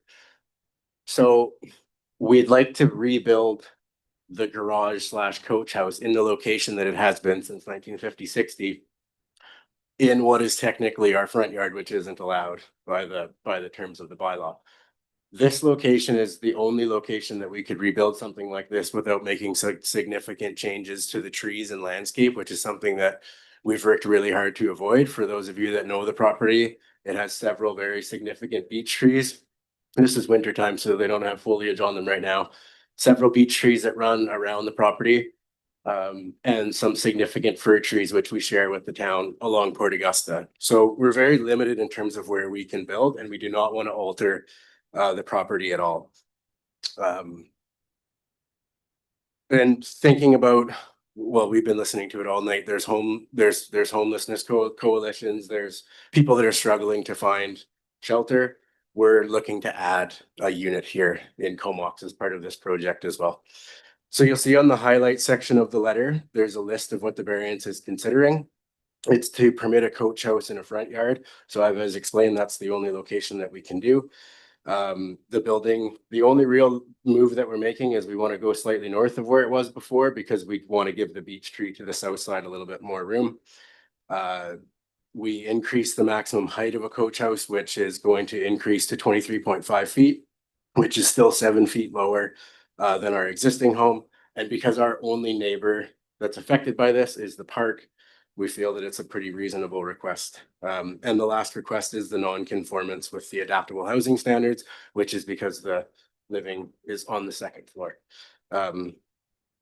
In doing our research, we've consulted, we've worked with planning staff, of course, and provided everything needed there. We've also worked with Comox First Nation and have their approval on the project. And we've had direct emails out to 45 of our neighbors, 13 of which got back to us. All of them were positive responses. So I just wanted to read a few of those right now. A couple of them were nice enough to come out here tonight. I totally support your application for a variance. You've done a beautiful job on renovating and restoring the old Taylor farmhouse. I'm writing to support your proposed building of a coach house on top of a garage. We are okay with your proposal, and I would go to council to support you. You have our support regarding your variance. We love what you've done with the property. Thank you for the explanation and background on the submission. We wrote to council yesterday in support. So lots of good positive feedback from the neighborhood, which is good. We want to be good neighbors. We work here. We have a business here. We want to live here forever. We want to be a good community member. That's very important to us. It's also important to note that our home is located within the West Foreshore sewer catchment, which has precluded it from the new R 1.0 zoning, which would allow this development to happen without this process if we were already in that zoning. So the town has gained a exemption from that, I think, until 2030 due to the West Foreshore. So if that sewer piece was taken care of, this would meet the requirements of that. So in summary, we feel that this will have very little impact on the building, on the community rather, and it will protect the heritage of the yard and also all of those beautiful trees, which we hope to pass to the next owner of this someday. So that's it. Thank you guys for your time and any questions that you have. Thank you for sharing some pictures and keeping Yeah, that no problem. property in its natural heritage state. So we're getting to DBP 25-4 1967 Beaufort Avenue a little bit later this evening. Are there any questions for Cale while we have him? Perfect. Thank you very Great, much. thanks, guys. Thank you. So that is our delegations for the evening. So people are welcome to stay or welcome to pop out. We are moving on to adoption of minutes on page 127. Move. We have the meeting minutes from July 16th for adoption. Move. Moved and seconded. Any questions on the regular council meeting minutes? All those in favor? Opposed? And that's passed unanimously. We have on page 138 the special council meeting minutes from July 30th for adoption. Any questions or comments? All those in favor? Opposed? And that passes unanimously. On page 139, we have Nautical Days Festival Committee meeting minutes for May 28th and Wednesday, June 18th for receipt. Moved and seconded. Any questions or comments on either of those meeting minutes for Nautical Days? All those in favor? Opposed? And that passes. And while we're here, I'll just say thank you so much to the Nautical Days Festival Committee. We had a new producer, Mark. We had Councillor Kerr and Councillor Hazlitt on the Nautical Days Committee. And we had Dave back to also be on the committee, and many, many, many volunteers for Nautical Days, which was a fantastic event. So thank you so much for everyone that put a lot of work into that festival. The 67th annual Nautical Days was a great success. On page 144, we have the consent agenda. If I can get a motion to move 1 through 13. Second. Moved and seconded. All those in favor of receipt? Opposed? And that passes. And items to be taken out of the consent agenda. We have Councillor Hazlitt and then Councillor Swift. 6. I'll second. That's on the DeStair surveys for transit use. Received the email, or I saw the email from this resident. They were bringing up transit use around the Stair Center and what they can do to kind of help alleviate parking in the area.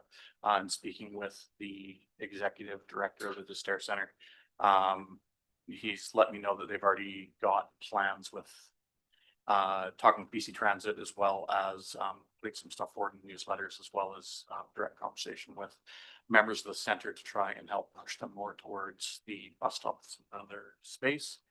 And it was, all that was in place when we received this letter, but I don't believe the rest was aware of that yet. So they're making strides to promote more of that. Perfect. Thank you. Any other comments on number 6 or other items? We will move to Councillor Swift. Thank you. This is item number 12 regarding the crosswalk on Pritchard. Sorry. Thank you. I'm just wondering, and this is really a question for staff. On the face of it, it looks like a good idea, but I think there's some requirements for crosswalks and where they go. So I'm just wondering where we're at. It's something that we haven't identified for inclusion right now. We are keeping an eye on the amount of traffic that we see there. There's pedestrian improvements that are being made. Maybe I'll turn it over to Director Ashfield about the connectivity into Courtney and potentially down to the beach. Yeah, we have a capital project proposed. Quote me on what year? I think it's 2028 for the Dryden water main and a multi-use path. It's been on our capital projects for a few years now, but it kept getting postponed. I think just for that we can put resources with the conveyance project. But once that multi-use path gets in, we might see higher pedestrian volumes that might warrant the install of the pedestrian active lights at that time. So right now, it really is not enough pedestrian use to justify it according to our traffic calming policies. Thank you. It sounds like you're keeping an eye on it, though, so that's great. Thank you. I'd like to bring up number 10 and 11, the Etten Road parking issue that there's 2 letters for. Just a question over to staff. I took a drive up there just to kind of understand where the different entrances to the Northeast Woods are along High Ridge and also Etten Road. And there is, as noted, at Etten Road, there's 1 parking sign, and I guess there used to be a couple, and some have them been removed. And then on High Ridge, it has the resident parking only sign. So there's a little bit of a difference between. I'm not sure if anyone on council or staff recalls kind of when those signs went in, and if that's kind of a unique spot where it has resident only parking. As we say, we don't necessarily do that, but there are some on a street over. So if anyone has any historical context on that area. I don't have anything. I'm not sure when that was put up and when it was installed. It is a one-off because clearly it's hard for staff to manage who's living there in residential. So I'm not sure myself when that got installed, but it definitely is a one-off for the town.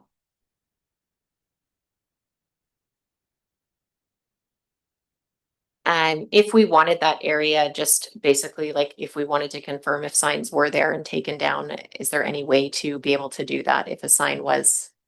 There's some maps in the letters that were sent in and concern that there was a no parking sign and now it's no longer there. Is there any way operationally for that to be looked into? We could look at some of the street views and look back in a few years to see if there was some, you're talking about the no parking signs or parking, managing and restricting where parking is to go on Eaton Road. Yeah, there was some no parking signs that appeared to be removed. Yeah. And kind of when managing that, it came up how the other streets in the area are. So there's just a bit of inequity along the northeast woods kind of parking. And obviously we can't restrict parking right in front of people's houses generally. Yeah, we can certainly look at that street view or throw photos as well and see what we can come up for signage. Probably maybe a couple fell down and we just didn't put them back up over the years and just got forgotten because Eaton Road, it's a smaller road that's not actively used, but obviously it's getting used more and more now that East Comox is getting busier and density is growing. But we can certainly look at that. Okay. We install a couple of parking signs there to manage the parking in that area a little bit better. Yeah, I think management and being fair on both sides, obviously the woods and are public access, but if there's a lot of cars and it's really hard for residents to be getting in and out, then if we can find some sort of managed approach, Councillor Grant. Yeah, I think about 8 or 10 years ago, we did put some no parking signs up on the wooded side of that street. And it was because there was a guy that had a motor home and he couldn't back out because the cars were parked on the opposite side of the street. And he was just finding it really difficult to get out. So we did that. So I know they were up there at one point. It was probably 8-9 years ago. And they've probably just been hit or fallen down or whatever's happened to them. So, yeah, I mean, I have a sign like this near my house and it gets knocked down from time to time and I just go put it back up. So I know it happens. So, but there was signs there at one point. Yeah, it's a bit of a narrow street, so it does make it challenging. So if there's street view available, we'll leave that to staff operations. Thank you. Any other questions or comments, Councillor Kerr and Yeah, then Councillor Mayor? Thanks to both of these residents, Phil and Jack, for submitting the letters. I've spoken actually with both of them about this. What's interesting from the photos that were submitted is the varying ways that people park in various orientations and parallel or sideways or angle parking. So I wonder if some of the signage might have to just be more directional in nature of please park this way or don't park this way, parallel parking only or diagonal parking or whatever would work best. I'm not an expert in parking, but it's the cars kind of in all different ways that's kind of makes it a jumbled mess at that end of that road. So I just want to thank staff for looking into this and helping these residents out. Over to CAO Wall. Yeah, thanks. I just want to be clear on what council's asking us to do, because I've heard a little bit of everything. Make the parking better, restrict it a little more, make it similar to the other streets. I don't, what's that? I just want to make sure I'm clear on what council's asking us to do. So what I heard is reinstate signs that may have been knocked down. That's simple. Beyond that, I'm not really clear on what council wants us to do in the area. That was my intention, was to restore. Yeah, Just to restore any parking signs that have been knocked. correct. As a starting place. Okay, thank you. Follow up personally in a month or so and see where things are at. Yeah. Councillor Kerr did have a slightly different idea. So unless there's something that you are wanting to move forward on that. No, that's great, Mary. I think, yeah, reinstate the signs now, and then if that doesn't work, then maybe like a little parking analysis of some kind and new signage that might help residents and non-residents in that area. But yeah, let's start with putting the signs back up, see if that works. Thanks. Thank you. Councillor Mayor.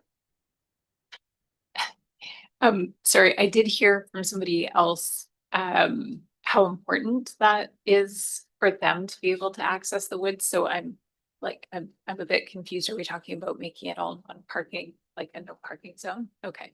There's just basically a gravel area and a area that's all lots and people park in every which way and it makes it hard for people to back out. There wouldn't be no parking signs put in front of people's, like on the public street.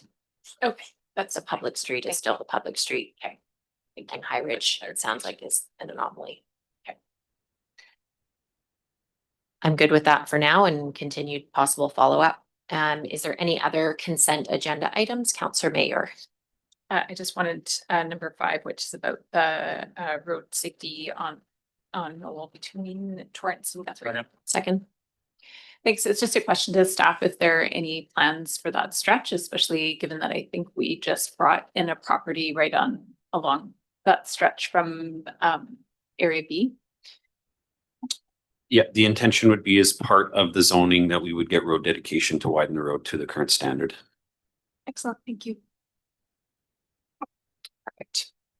Any other items from the consent agenda? Okay. We are moving on to unfinished business. We have the delegation from Save Comox Urban Forests, OCP and tree bylaws with the item summary there. They're asking council to explain how the strategy and bylaw will be incorporated into the OCP and hold another public presentation with more consultation. Is there any questions or comments on the unfinished business? Councillor Kerr. Maybe just a question for staff, like maybe for my own understanding and for any one watching. So we have a tree bylaw report that's pending. We are going to embark on an urban forest management plan and strategy analysis soon, and then we have the whole OCP process, which includes lots of public engagement. So just trying to remember kind of where the dominoes are falling in what order.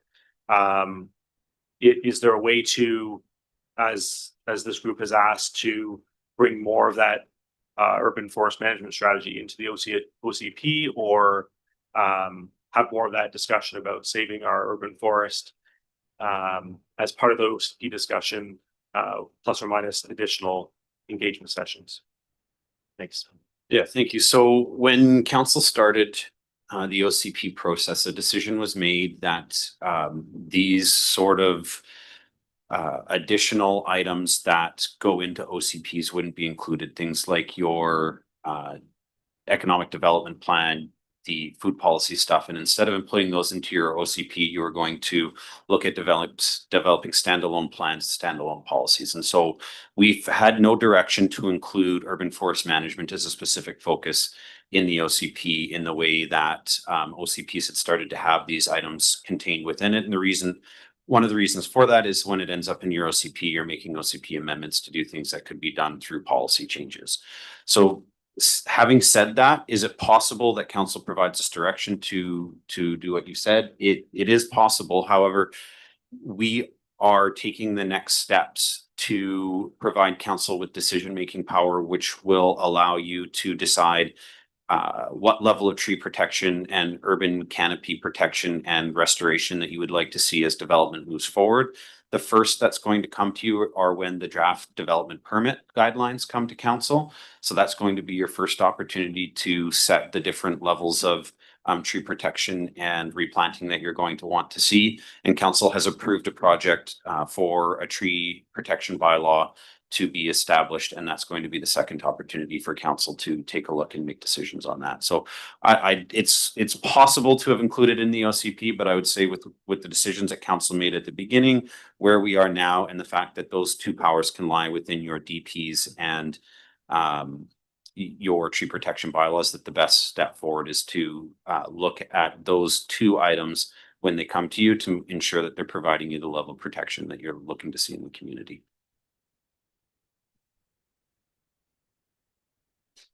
Other questions from that unfinished business? Okay, so we will see. I apologize. Did we hear the timeline of when the drafted tree bylaws will be coming back to council? It should be starting to be looked at drafting soon, Director Ashfield. We have our kickoff meeting for this on Friday to get started, and it's going to be by the end of the year. Okay, so fall 2025. Councillor Kerr, follow up. Just one quick follow-up. Is there public engagement as part of that? The tree bylaw process? We'll get back to you, but yes, I do believe so.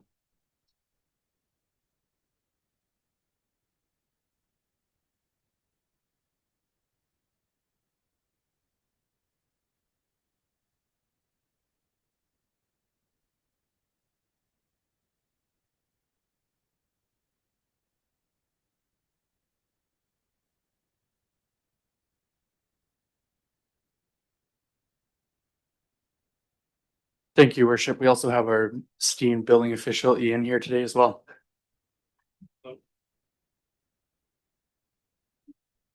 So at the council meeting on May 7th, council asked if staff would come and provide a bit more context on the proposed section 57 recommendations. So that's what we're doing today.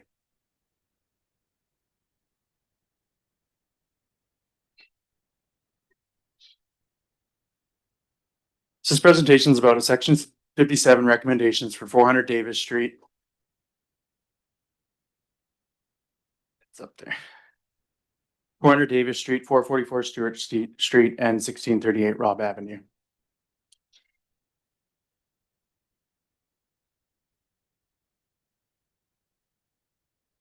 Next slide, please.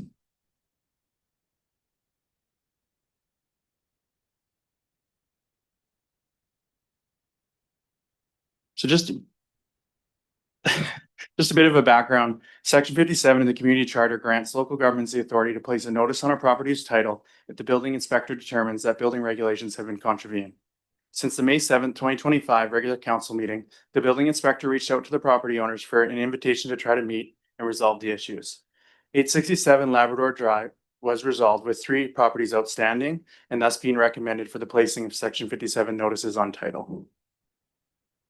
Speaking about 400 Davis Street, the metal roof RV structure falls under Part 4 of the BC Building Code due to its metal construction, which requires engineering review. The submitted drawings are engineered from the manufacturer with notes indicating that on-site field reviews are required and have not been provided. So to remedy the situation, the owner is required to submit a new building permit application, provide a stamped engineering review stating that the shelter has been installed as per the engineered plans from the manufacturer and it's safe for the intended use. Speaking to 444 Stewart Street, the deck roof structure was constructed without a permit and does not meet the BC Building Code. To remedy the situation, the owner is required to submit a new building permit application along with drawings that meet Part 9 of the BC Building Code. And lastly, 1638 Robb Avenue, an occupancy permit has not been issued for a 2-story addition that commenced in 2017. The last inspection was for insulation and the permit has since expired. An additional patio cover structure was built also without a permit, and it's on the other side of the house not shown in the picture. So to remedy the situation, the owner is required to submit a new building permit application with respective drawings along with engineering review as per the original building permit drawings. So in summary, as staff have been unsuccessful in working with the property owners to achieve compliance, it's recommended that by the building official that a Section 57 notice be registered on the title of all 3 subject properties. This notice helps reduce the town's liability and informs potential purchasers that municipal bylaw requirements or necessary building inspections have not been satisfactorily met. And Ian and myself can take any questions. Thank you. Thank you. It's helpful to see the visuals of those properties. Obviously not on the third case, which is a full 2-story build out, but in the other cases, they have the option of getting a development permit or also removing the structure. Is that correct? Or is the only option for them to move forward with this? Just to understand, we wouldn't move forward with putting something on title if they removed those structures. Through the chair to the chair. The option would be to demolish what they've constructed or apply for a building permit to rectify it. Basically where we're at now is we're not seeing action taken, so it's recommended that a notice be placed and that notice can be removed if they choose to rectify it. Right. And the cost of that was like a 300. I believe the current fees and charges by law speak to a $500 application to remove a Section 57 notice from title. Okay, one more quick follow-up and I'll go to Councillor Grant. And none of those 3 proponents had kind of taken any actions. No one was like 75% through the process and required another month. There's just been no action on those, just to understand the 3-month timeline. Nobody has contacted me at all. At our last meeting, the next day, I emailed everybody saying, hey, this is what you need to do. I'm here to help you. We can get a new permit going. And I have no response from anybody.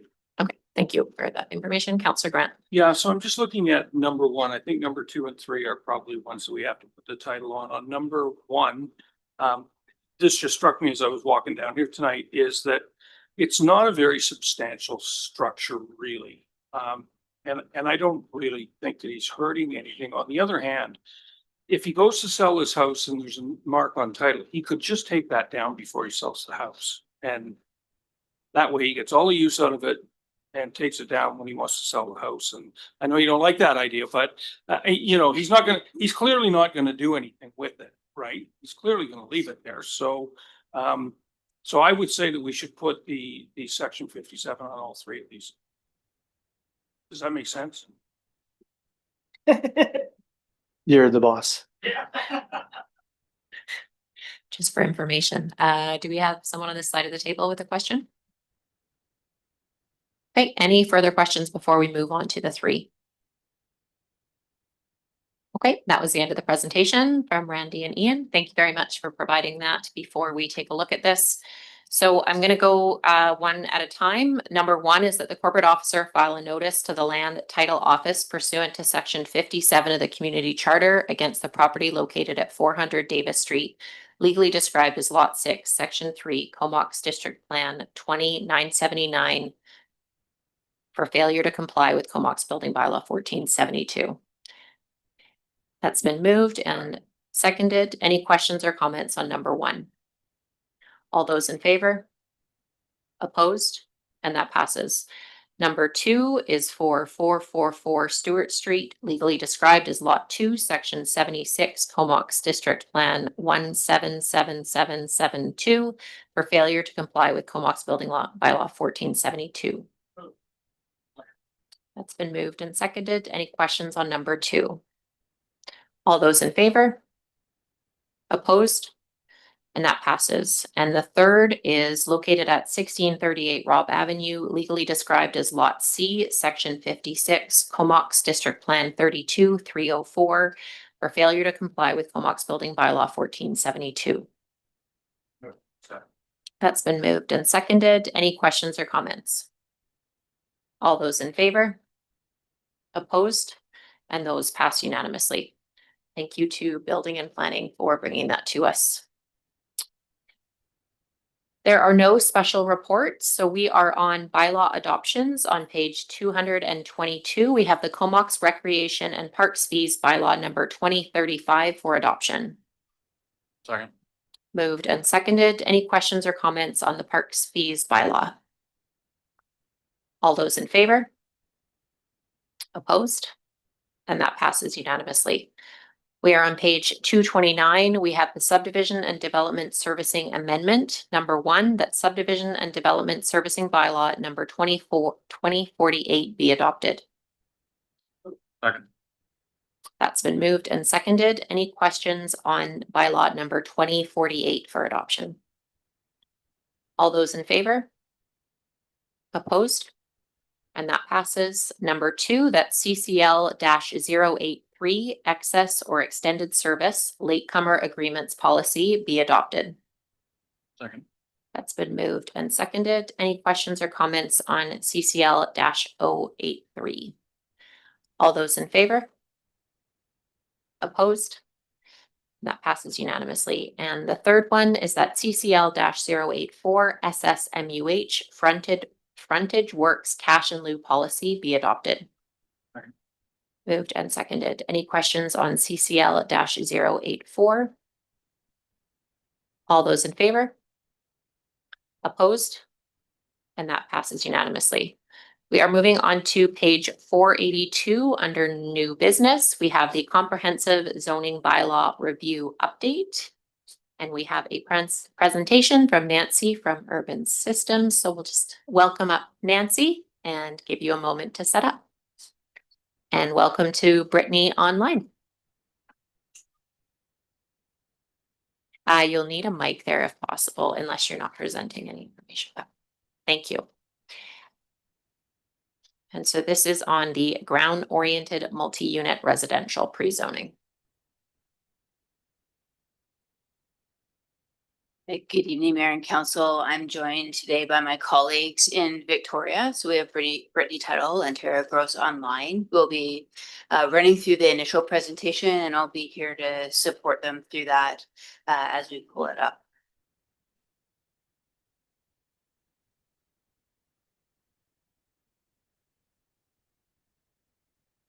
We're just waiting for Kara to be entered.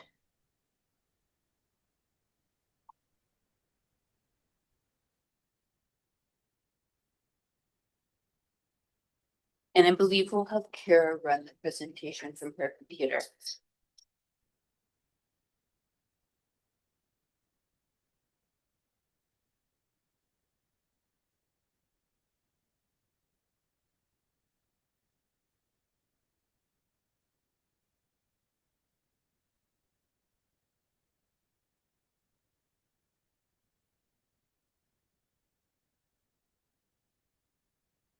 Over to you, Kara, anytime.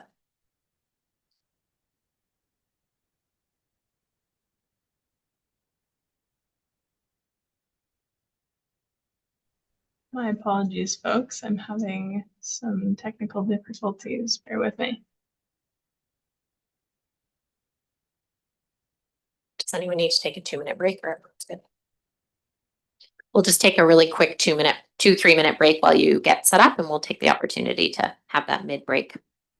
That was a very astute way to use my incompetence. Thank you.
Thank you, and we will return back to the meeting. So we have the zoning bylaw update on the brownfield oriented multi-unit. Amazing. Welcome, Nancy and the team. Kara. Thank you so much. Can everybody hear me okay? Yes. Okay, great. So yes, as stated, good evening, Mayor and Council. My name is Kara Gross. I'm a community planner with Urban Systems, and I'm joined alongside my colleagues, Brittany Tuttle, who's here online with me, and Nancy Henderson, who's there in person, to provide an update on the town's comprehensive zoning bylaw update. I will be starting us off with a bit of a refresher regarding the overall objectives and timeline for the bylaw update, and then that will be followed by a brief overview of how we intend to pre-zone lands to accommodate the town's 20-year housing need. And later on in our presentation, Brittany will be leading a discussion regarding items that we are requesting council's direction on, while Nancy will be standing by in person to provide moral support and help answer any questions that may arise along the way. So yeah, before we get too far into the details of the update, we wanted to provide a brief overview of what a zoning bylaw is and why the update is important for Comox. As you are likely aware, zoning bylaws are a regulatory tool that translate higher level land use policies from a community's OCP into prescriptive regulations that outline how land can be used. These bylaws are typically made up of two components, a map and a set of written regulations. And then both parts are used together to outline a specific set of rules that apply to land. Within a community, each property is applied a zone, which categorizes how land may be used and are typically tied to land use categories that are defined in a community's OCP, such as residential lands, commercial lands, institutional lands, etc., and are shown on the zoning map. Zoning bylaws are important because they regulate a wide array of things, such as the kinds of uses that are permitted and prohibited on certain properties, the minimum lot size of parcels for the purposes of subdivision, where and how buildings and structures may be sited on a property, as regulated by setbacks, lot coverage maximums, height restrictions, density permissions, etc. It can contain off-street parking and loading requirements, and also landscaping requirements that can be as specific as retaining walls, fencing, and other forms of screening. In summary, a zoning bylaw serves to implement policies established in the community's official community plan, maintain and harmonize land uses, manage the impacts of new development on infrastructure, and ensure a degree of certainty for the community and local developers. Through the zoning bylaw update, we are ensuring alignment with the concurrent OCP update process, which in some instances has meant aligning zoning with land use designations in the OCP, while in other instances it has meant specifically not aligning zoning with the land use designations in the OCP. And it also is meant to ensure that zoning regulations complement the policies that are found in the OCP. Also, even though the bylaw is only a couple of years old, adopted in 2017, it's been amended over 50 times, and it is now comprising 65 different zones and spans over 300 pages. So a large part of what we're doing here is updating, simplifying, clarifying things like definitions, general regulations, use-specific regulations, according to current best practice, and then also consolidating like zones wherever possible to just make the bylaw an easier document for both staff and the public to use. We're also going to be addressing any land use challenges that the community has raised since the bylaw has first adopted and subsequently amended, and we'll be ensuring continued compliance with provincial legislation. While I'm sure we're well versed in Bill 44, because the town has already completed two of the major components required by Bill 44, which was to update the zoning bylaw to comply with small-scale multi-unit housing or SHMU requirements, and then also to complete the interim housing needs report or H&R using the province's new methodology, which was completed last August. The town is now in the process of completing the final legislative requirement, which involves updating the official community plan and zoning bylaw to demonstrate that enough land has been designated and zoned respectively to accommodate the town's 20-year housing need, which was identified by the interim housing needs report. And both of these bylaw updates must be completed by December 31st of this year, which leaves us just over 4 months to complete this work. Since kicking off the zoning bylaw update in late January and introducing the zoning bylaw update to council back in April, we've been working alongside staff to draft the new zoning bylaw and are aiming to have a draft bylaw in full form back to council later this fall, at which point the draft will be circulated for community review and then brought back to council for any necessary tweaks before going through the adoption process ahead of that December 31st deadline. I'm going to talk a little bit about engagement. The zoning bylaw review was first introduced to the community at the OCP Open House event that occurred on June 24th. And although the event focused primarily on the draft OCP and the associated land use map, many attendees voiced support for a modernized and simplified approach to zoning, and also really appreciated the opportunity to better understand the relationship between the OCP and zoning bylaw. And so we do have some additional opportunities for residents to participate in the zoning bylaw review process. And these are planned for later this fall. And that includes an online review of the draft bylaw, including a short survey and a feedback form, and then participation in the public hearing that will be held during the bylaw adoption process. And now the big ticket item, pre-zoning for 20 years of housing need. So per that interim housing needs report that the town completed last summer, the town is required to accommodate 3,358 units in the next 20 years.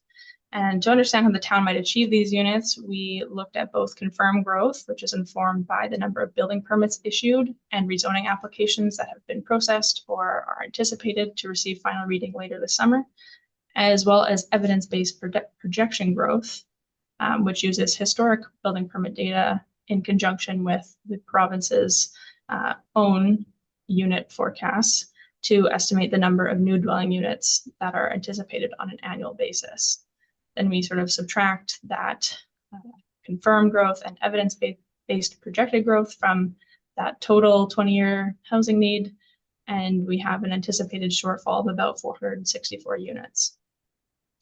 So to address that anticipated shortfall in housing units, council directed staff back in April to take a flexible OCP and medium pre-zoning approach to encourage missing middle type ground-oriented residential development, such as townhouses or multiplexes. We've therefore moved forward with a ground-oriented multi-unit, or GOMU, as I will refer to it moving forward in this presentation, approach to pre-zoning. So this GOMU approach, it aligns with the recommendations from the town's complete community assessment.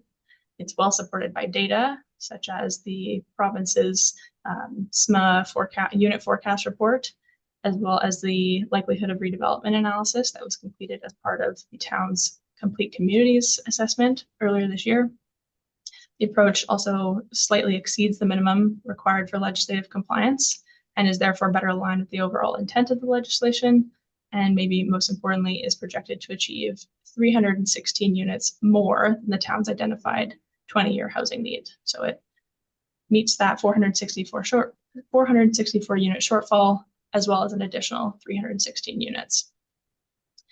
It is important to note, though, that while the GOMU pre-zoning approach will minimally achieve the town's 20-year housing need, there are other opportunities to pre-zone for additional density in the form of higher density multi-unit or mixed-use development, and Brittany will be discussing that a little bit later on during this presentation. As far as the GOMU pre-zoning goes, the purpose is basically to encourage new ground-oriented multi-unit GOMU development through a new zone that limits density through a more flexible approach. And this is using flexible floor area ratios and unit per hectare maximums rather than a specific small number like 3 or 4 dwelling units per lot. And this allows for a greater range of development depending on the site-specific nature of the proposed development. Essentially, this is an increase from about 3 to 4 units per lot as permitted under the current SMU zones, and it increases it to approximately 5 to 6 dwelling units per lot, but again, as done through flexible floor area ratio and unit per hectare maximums. And then, of course, the new zone will also still have things like setbacks, height restrictions, and lot coverage maximums. The approach is primarily intended to provide the community with another means to develop missing middle housing forms, which again supports objectives related to housing retainability, diversity, and affordability without really needing to compromise Comox's existing neighborhood character. Site selection for the GOMU pre-zoning relied on criteria you see here on the screen. So that's parcels designated as ground-oriented residential in the draft OCP, parcels in the existing SMA zones, which includes the existing R10, R1.2, and R1.3 zones, parcels which are equal to or greater than 1,000 square meters in area, parcels that have a high or very high likelihood of redevelopment, as well as parcels that are well serviced by community water and sewer systems, and parcels that are adjacent to those designated for higher densities in the draft OCP. And then we sort of filled in any notable gaps to ensure that the new zone would function as a cohesive transition between existing low density neighborhoods and areas designated for higher residential density or mixed use development in the OCP.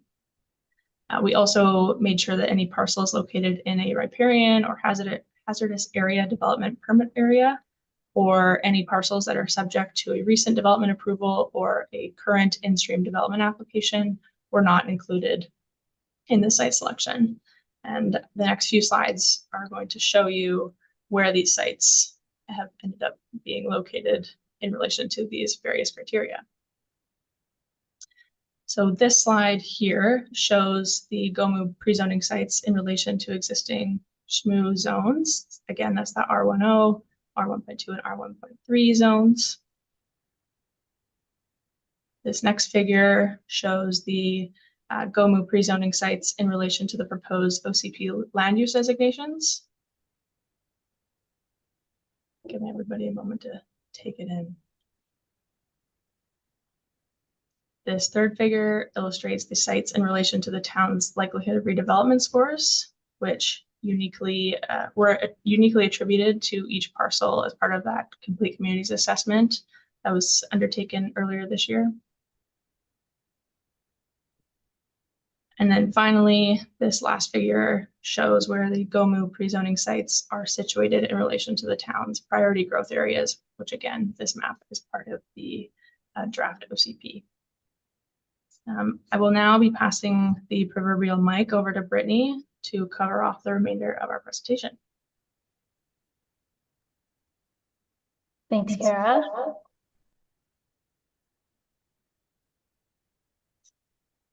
So given that our analysis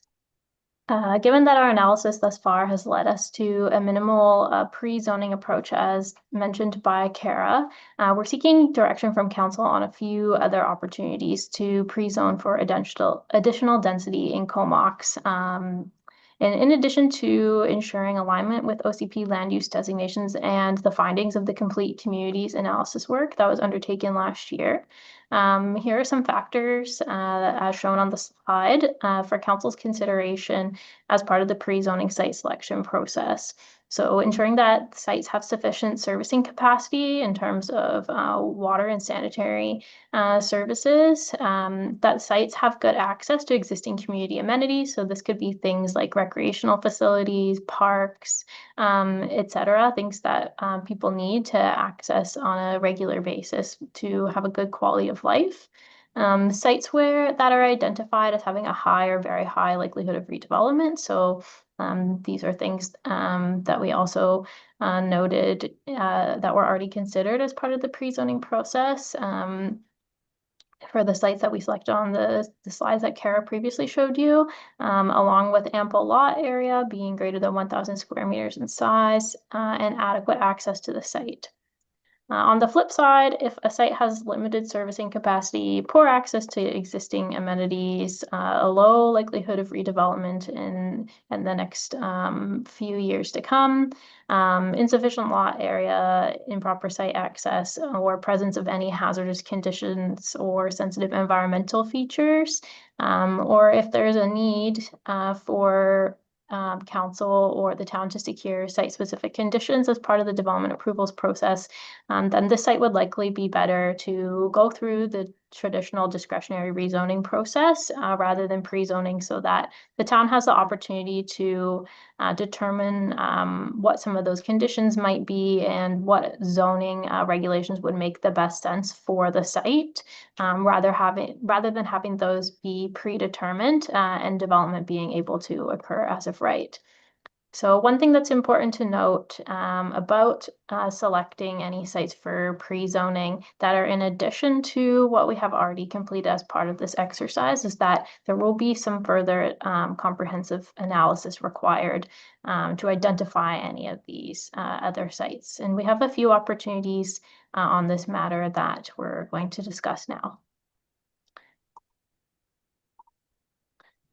So at the last council meeting in July, council had directed staff to redesignate 6.7 hectares of existing low-density residential development located south of Comox Avenue as ground-oriented residential from the proposed mid-rise residential land use designation.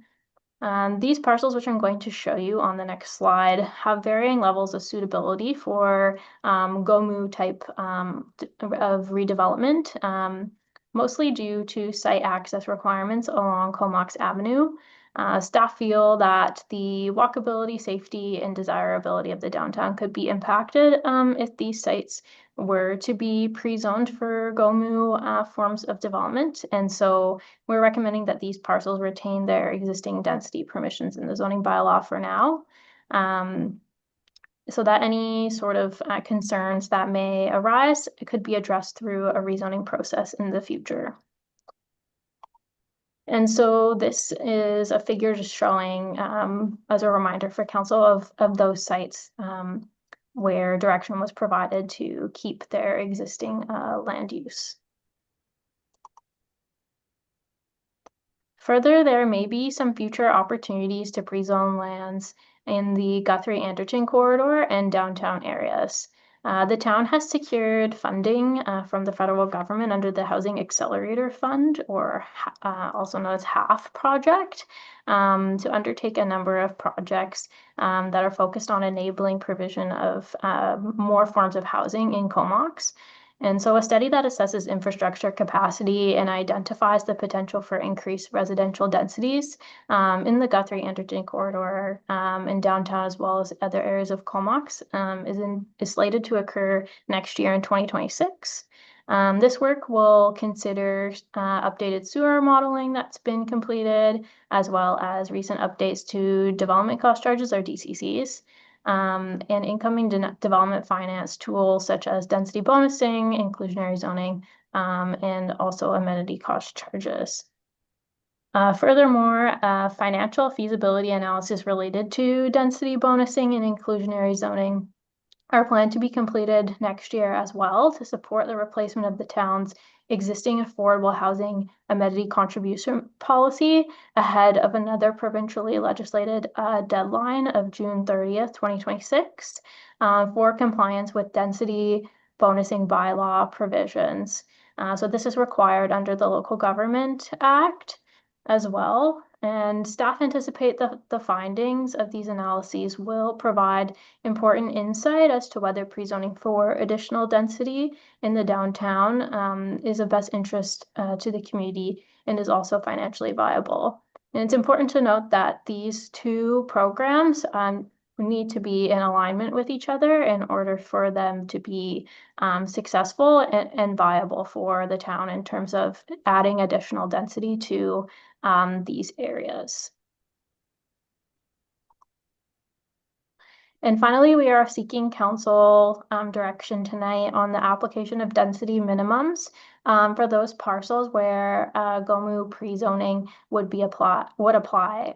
So thinking back to the figures that Kara showed you, potentially implementing density minimums for those sites are potentially further sites identified for pre-zoning as well. And so a density minimum differs from the standard approach to density regulations typically applied in zoning. Because typically in zoning bylaws, we see a maximum number of units being regulated versus a density minimum approach is less common, but is helpful in that it can help the town better guarantee that the 2041 housing needs target can be met, since it would require any new development to provide a minimum number of units per lot. So it's important to note that we are not recommending that this density minimum would be required for any existing development, so that we wouldn't unnecessarily generate any legal nonconformities. And it would be recommended that additional analysis would be undertaken to identify what level of density minimum would make sense for Comox, and if this would differ for certain areas of the community, and on which sites we might actually want to apply density minimum for those that have been identified for ground-oriented residential pre-zoning, or if there are any other parcels as well that might need to be added to which this could apply. Okay, so wrapping up our discussion this evening, we have a few next steps identified for council. The first one is, of course, we are aiming to complete a draft of the zoning bylaw and associated zoning map this summer, so that we can share out with the community a draft of the bylaw and with council as well, and seek some feedback and undertake any necessary revisions so that we can commence the adoptions process sometime this fall to have the bylaw adopted by the end of the year. And so looking to the council report, there was a couple of recommendations outlined in there from the CAO that council endorsed the site selected for ground-oriented multi-unit residential pre-zoning as shown in attachment A of the August 13, 2025 report from Randy Houle. And that an additional report be created to undertake an analysis on how minimum densities can be applied to support GOMU pre-zoning. And then there are 2 alternative recommendations there as well. And we will leave it at that for any questions. Thank you for the 2 online, Kara and Brittany. And we do have some questions. That was lots of information. So I'm sure we'll have a good question period here. We have Councillor Grant starting. So looking at your 20-year growth chart, and you don't have to bring it up, but it showed numbers of, I think we were about 300, but at the end of that, we were about 300 plus. But on some of those, we lost 216 units. That development's gone now. And another one went from about 200 and something down to 80. So by the time we do all that, we're actually probably in a deficit, not in a plus situation. And when you look at that, the chances of all of those building, I mean, what do we get? About 10 to 20% of what comes through our door actually gets built. So have we got enough here, I guess, is my question. I mean, I know everyone hates this, and I do too, but I mean, honestly, we won't come close if we use those numbers, I don't think. Through the chair, I'll take that one.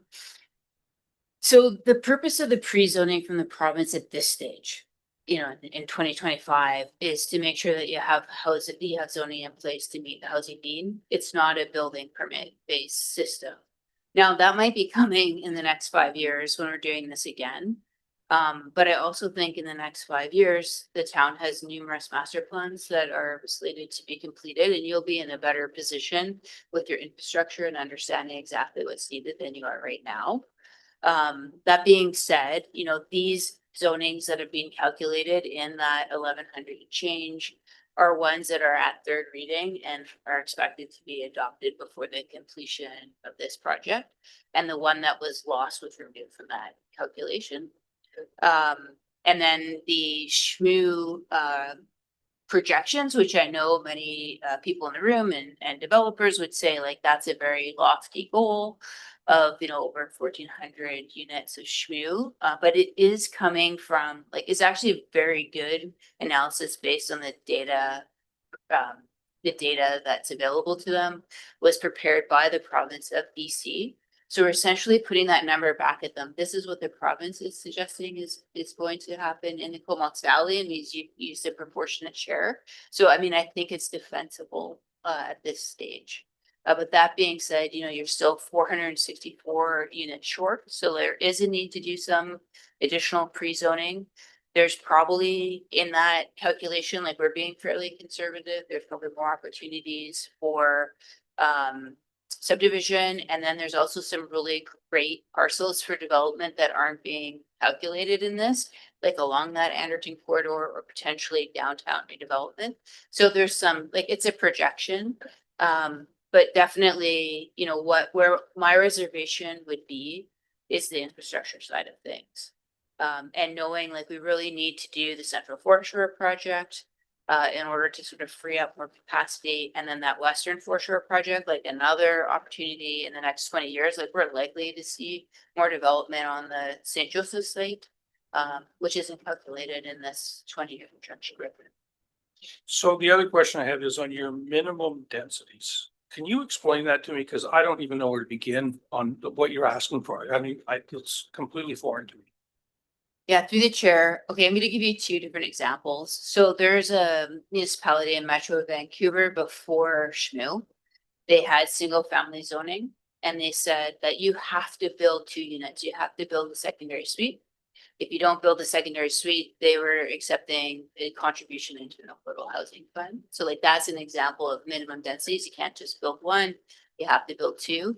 Another example where I think it's going to be really hard to achieve these numbers. If you have really great development sites, and maybe one of those sites that went away, where you would say, in order to develop the site, you have the minimum of 80 units or whatever makes sense for that site, so that someone doesn't go on it and put 50. You know, you would think it would be counterintuitive to go under the density that you're allowed, but it happens all the time. And we could drive around and you'll see sites or that they need zoning. You know, right now there'll be lots of sites where Schmoo maybe created, you know, 4 units on a site, which actually is like very well positioned for say 20 or 30 units. So some municipalities will say, let's put a minimum zoning of 20 units so that 20 units happen on that site. But I think, you know, as council, it's easy as a planner to come in and say, you know, this is a good idea so that lands get developed to the highest and best use or close to their highest and best use. But for council, you know, it's a fundamental change in, you know, what's traditionally been, you know, single family type neighborhoods to say minimum 4 units or minimum 3 units.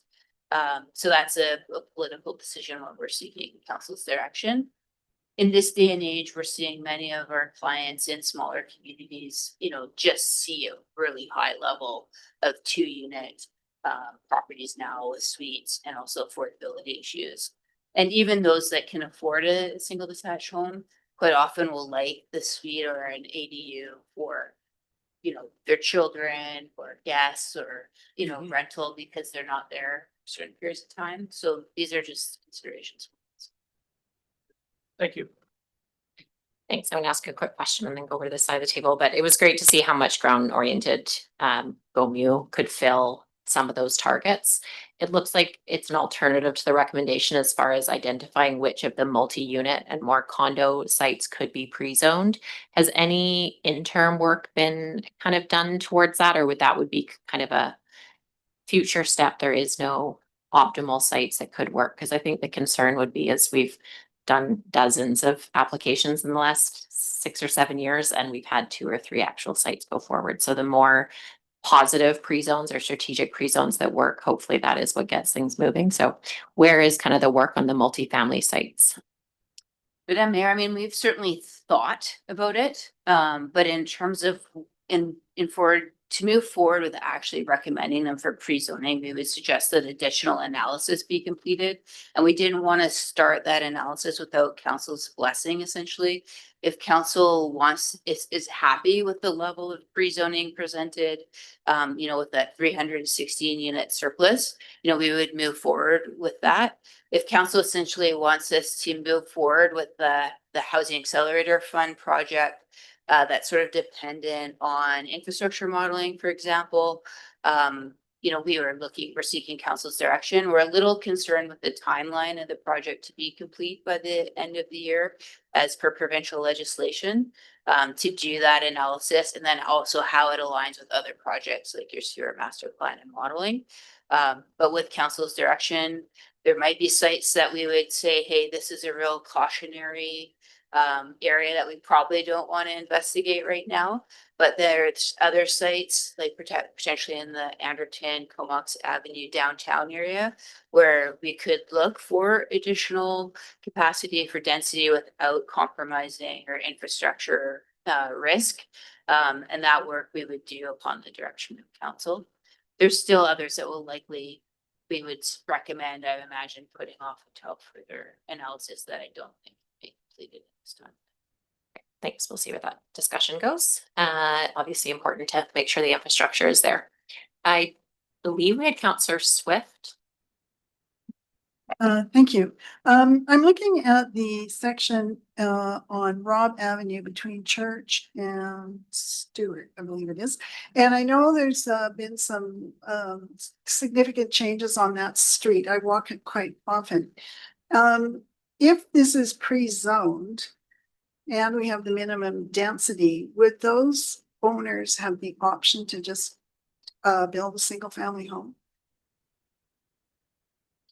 Through the chair, if there's a single family home existing, what we would recommend is it would sort of be grandparented, if you will. So if they wanted to do an extension or something, there wouldn't be legal non-conforming. We'd still have to create this zoning regulation. But if someone was going to tear it down and build something else or subdivide a lot without anything on it, that's when the minimum would kick in.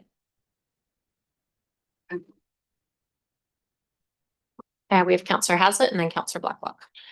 Thanks. Just a little bit more along the density minimum changes. In the event that, like, I don't necessarily think it should be on our purview that if somebody has, buys a property on Robb or something like that and they want to essentially build their dream house on it because they love the property or something like that. I don't necessarily know that it's up to us to tell them what they're allowed or not allowed to build on it. But is there many examples of where communities have put together density minimums that have worked positively? Or I might defer to Karen, Brittany, if they've come up with the list based on comparison research, but I can say that it is a growing trend and it's certainly recommended like by say CMHC and the federal government, provincial governments through the housing policy that they're requesting municipalities consider. So it's definitely a growing area of planning regulation. And I'm going to defer online just to see if my colleagues have some examples that they can quote. I don't think we have any specific examples just off the top of our heads per se, but just building on what Nancy has said, it is becoming more of a trend that we're seeing across the board as a tool to help communities meet their housing need, to be able to provide that more diverse housing stock. But we could certainly get back to you with a list of communities that are applying this tactic, if that would be helpful for council. you guys said as well, and correct me if I'm wrong, but in the event that somebody decides to take down a property and build, say, their dream home on it or something, a lot of times they could do cash in lieu or affordable housing contribution rather than build to a minimum density. That's the one example that I had. It was actually from the city of Richmond. And I would imagine there'd be other minimum density examples in more metropolitan areas like along the SkyTrain and places like that where those density minimums are really imperative. I know like some of my other clients in the North Island region or central North Island region are also looking at density minimums on like really key lots where they feel like the existing zoning is essentially underachieving their goals. So it is something that's being considered. And it probably, are you comfortable with it in that multifamily, like higher density or medium density setting might be one consideration. And then are you comfortable with it in a SHMU type situation in our neighborhoods would be another consideration, because I see them kind of differently in my brain, where it's sort of an individual building, like their dwelling and maybe dwelling for their family or an investment versus coming in, doing a development next to like a core area where it would really it'd be like an underdeveloped opportunity to achieving the town's goals. So around downtown, for example, if you don't get that critical density that you're looking for, it could be something that you might want to think about. Thank you. We have Councillor Blacklock and then Councillor Mayor and then over back again. Councillor Blacklock. So I just have a question. If we can just scroll back to the Schedule D map, or the one that shows the likelihood of an individual property being redeveloped. So I'm just curious, I see it scored there, and the properties in orange are very highly likely to be redeveloped based on a score of 15 to 18. So if I'm a citizen and I'm looking at this map because I want to be engaged in the official community plan process, and I see my map on the map that my house is colored orange, what was the criteria for me to be classified as an orange property, i.e. a property of highly likely being redeveloped? Through the chair, this stems from the work that we did in the complete communities analysis. So this was utilizing methodology recommended by the province, where we're basically looking at like building age, the ratio between the building improvement value and assessment and the property value, lot size, adjacency issues. So it's sort of like a standard criteria. It would be something that's like we're using at like a GIS analysis level, and you know it's a decision-making tool, but on us it's not necessarily made for like a site by site specific basis. But we do look at them, and generally like they're older properties or they're larger properties, or you know they're generally like haven't been renovated and invested in as much, so that the ability to like tear them down and replace them with something else is high. And just to follow up on what Nancy said there, it is one of the lenses you look at when making these determinations. That's why I had a lot of questions. Why is it the same map 4 times? Because those are all the different inputs that go into making the decision for where we're recommending going. Okay, we've got a little bit of a speakers list here, so we're going to go to Councillor Mayor and then Councillor Swift and then Councillor Kerr and then continue down the list. Councillor Mayor. Thank you. Glasses on.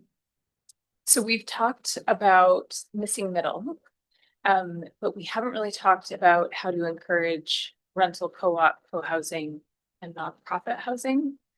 So I'm curious to understand, is pre-zoning a place to do that, or are there better ways to do that?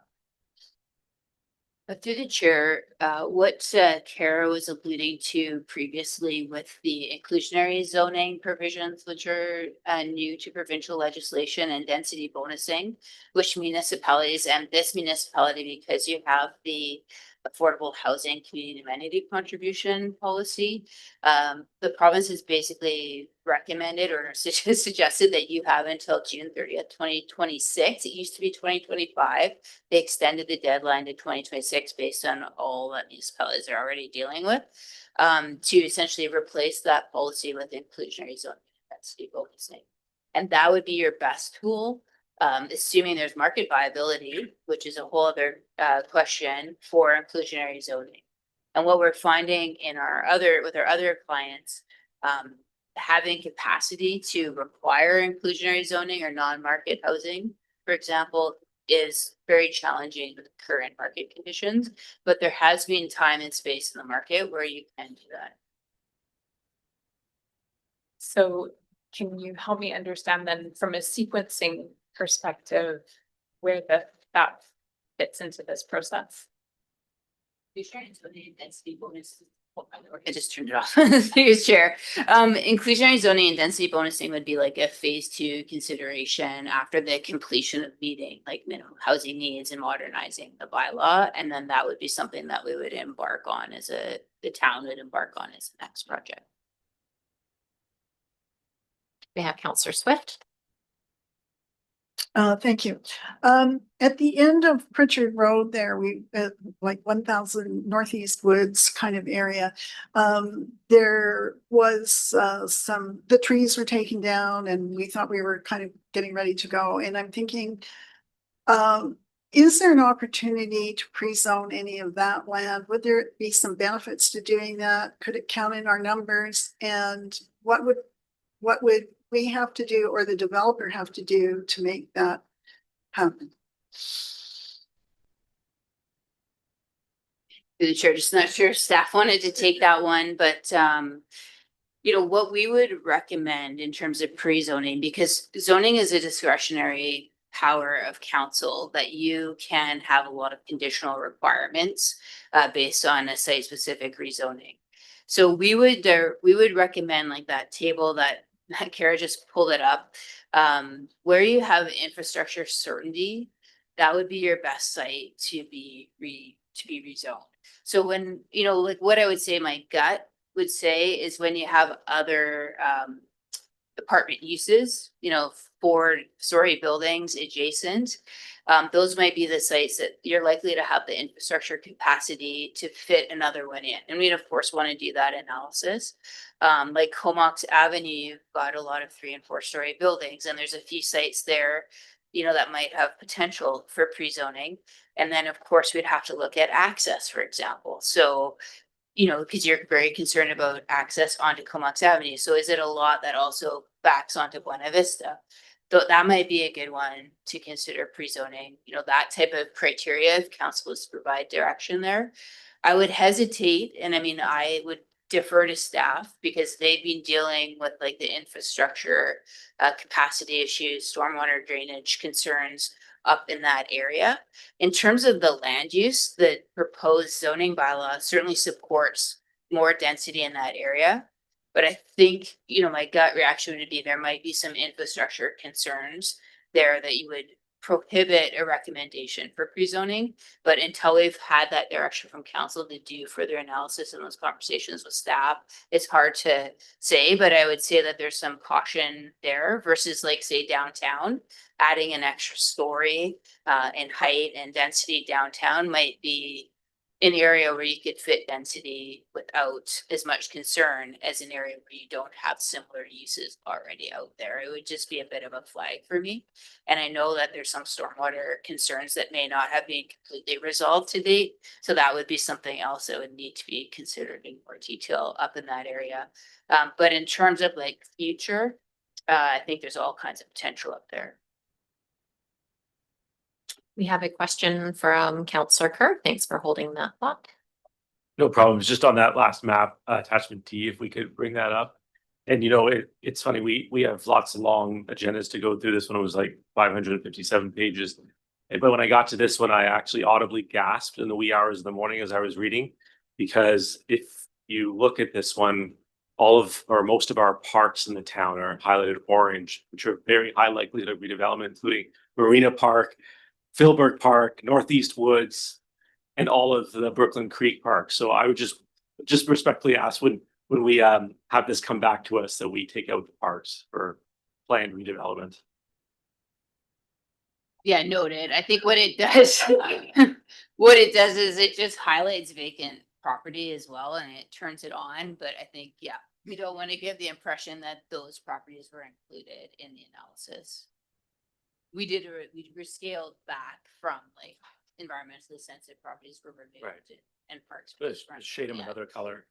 But Yeah. yeah, noted. Thanks. We have Councillor Hazlitt. Councillor Mayer. Another question about rentals. So if we have pre-zoned areas, or actually with any of this, does it increase the risk to redevelopment of rental units displacing residents and increasing the housing precarity? And if yes, I know that some municipalities have like rental replacement bylaws. I'm just curious how you would recommend address it, like if that is an anticipated issue, and if yes, what you would recommend. Through the chair, we do in the official community plan draft have recommendations for tenant relocation policies to be developed as like a high priority action step for the town. We have Councillor Haslett and then Councillor Kerr. I'm hoping you can answer a couple questions. When's the final time that we have an opportunity to make adjustments to this pre-zoning? Through the chair, based on the schedule that we're in to get this done by the end of the year, we would really be seeking council's direction tonight in terms of ideally, I mean, you can always provide it, but in terms of, you know, GOMO looks good, we support what's being proposed, that would be one. And then I guess two is like, do you want additional analysis on other sites? And do you have a specific area where you want to see that analysis? And are you willing to do it in 2026 or do you want it done as part of this project? Yeah, I just wanted to add, on the timelines, we, moving forward with GOMU meets our requirements to the province. Any other pre-zoning direction can come now, it can come later. Council can provide us direction to go into doing additional pre-zoning analysis or pre-zoning of land at any time. So I would say the GOMU is time sensitive. The rest of it, council can give us direction at any time. And then just to kind of build on that, I mean, GOMU is a pretty new term to me here. I don't quite, and maybe because it was 500 pages long, but I'm just having trouble kind of comprehending the GOMU designation, the OCP designation, and the pre-zoning that we'd be doing, and kind of the differences between. Like, I understand the OCP is this. Nancy, maybe I'll take this one on. I see the same thing. I see council jumping around to three different conversations because I think there's three different decisions that need to be made. Maybe what I'd suggest is council put the first recommendation on the floor. We can deal with all of the GOMU stuff and then we start knocking issues off and dealing with them one at a time, because I do think that we're going to get lost jumping around to all the different, because we're talking about two different types of pre-zoning in minimum densities. We're talking about different types of minimum densities in different areas. So maybe let's start working through the recommendations. That'll help provide clarity on the discussion. Sounds good. Just to clarify through Nancy and CAOL, it's the ground oriented multi-unit residential that we're looking for direction on. And then the follow-up two things would be, do we have minimum densities or do we want reports back? And the third one would be on the multifamily pre-zone. Are those the three things that we're breaking apart? So to confirm, the ground oriented multi-unit is properties that already have either a single family detached or something else on there. Can it be vacant property as well? I believe they can be vacant. They can be vacant. Can we bring back the map that shows the appendix A? So this is the recommendation one is for council to endorse these sites for GOMU. So I think maybe putting it to council to say, are these sites the areas that you feel are appropriate for ground oriented multi-unit? And then if they are, we'll get into the discussion on minimum densities after council makes this decision. Okay, thank you. So I'll read out one in just a moment and go back to Councillor Haslett. But just to clarify, based on land size, the GOMUs tend to be the 5 to 6 units, max 2 stories. Sure. I just sort of sensing Councillor Hazlett's question also was, I don't think we really explained that the intention with these is they're on larger lots for the most part. And so it was using this, it was sort of mimicking the SHMU, like the 4-unit zone, but because they're larger lots, you could actually provide more units on them. So it was kind of keeping the same level of density, but providing additional flexibility. So they're larger lots, maybe you can get 5, 6, 7, 8 units on them based on similar densities of the SHMU. So that was the intention. And then these GOMU lots are the ones that we're also looking to put in minimum densities on. Or is that the GOMU lots plus over and above? You're correct. These lots, recommendation number 2 is to look at minimum densities. So the first decision is just whether or not you want these to be the GOMU designations, and the second decision is whether or not you want to explore minimum densities.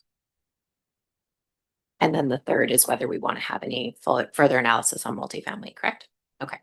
So number 1, I'm just going to read out and then we'll have further discussion. I think we still had speakers, but we'll make sure that it's based on number 1 so we can start getting through some of these one at a time. So number 1 is that council endorse the sites selected for ground-oriented multi-unit residential pre-zoning as shown in attachment A, which is on the screen. Report from Randy Gould, Director of Development Services. So does anyone have any questions or comments on the map in attachment A for ground-oriented multi-unit? Well, should we not move that so we can speak to it? Yes. Okay, I'll move that. And second, okay, so that's been moved and seconded, and we have Councillor Swift. Thank you. Just so I'm clear in my own mind, if it's pre-zoned, it could be used for that, but must it be used for that? Yes, it must be unless there's already a property on it. So there would be grandfathering in, but once that zoning comes in, it must be used for that, dependent on the minimum densities that council decides in the next recommendation. So not necessarily if we don't have minimum density, though, to clarify. I'll go back to Councillor Swift just to make sure she's good with that.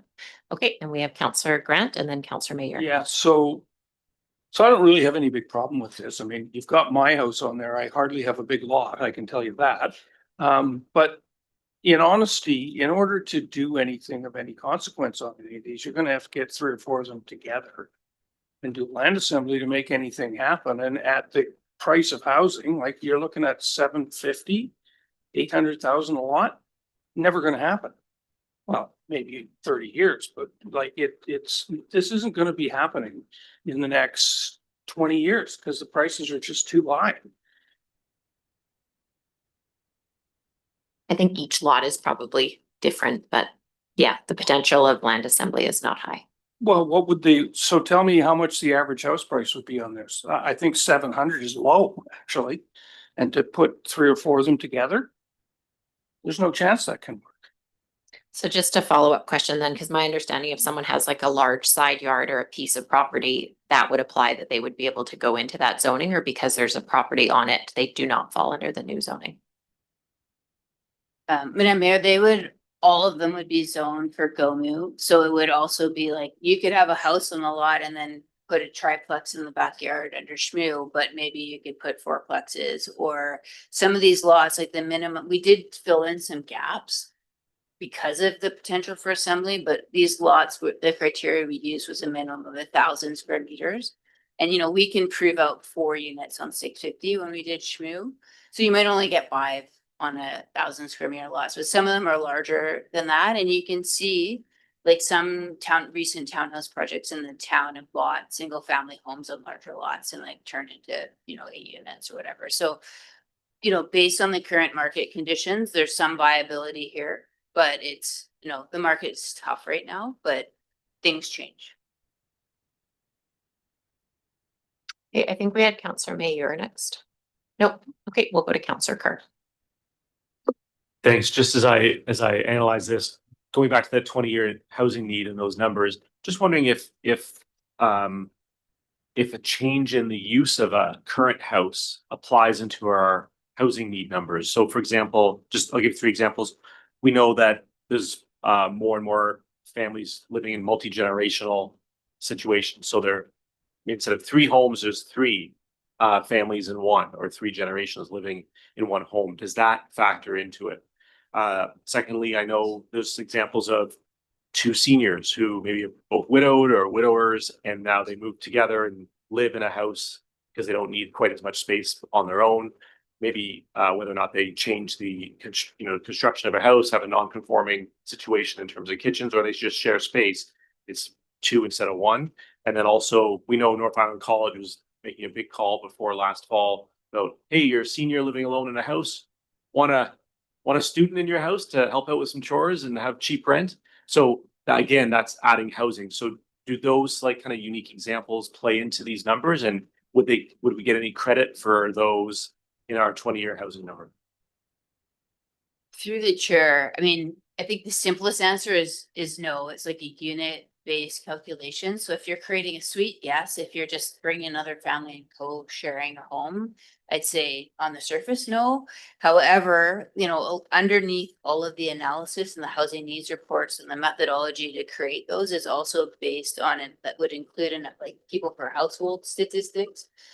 So there's maybe underlying, you know, there would be some influence, but, you know, based on like the numbers that we need to achieve.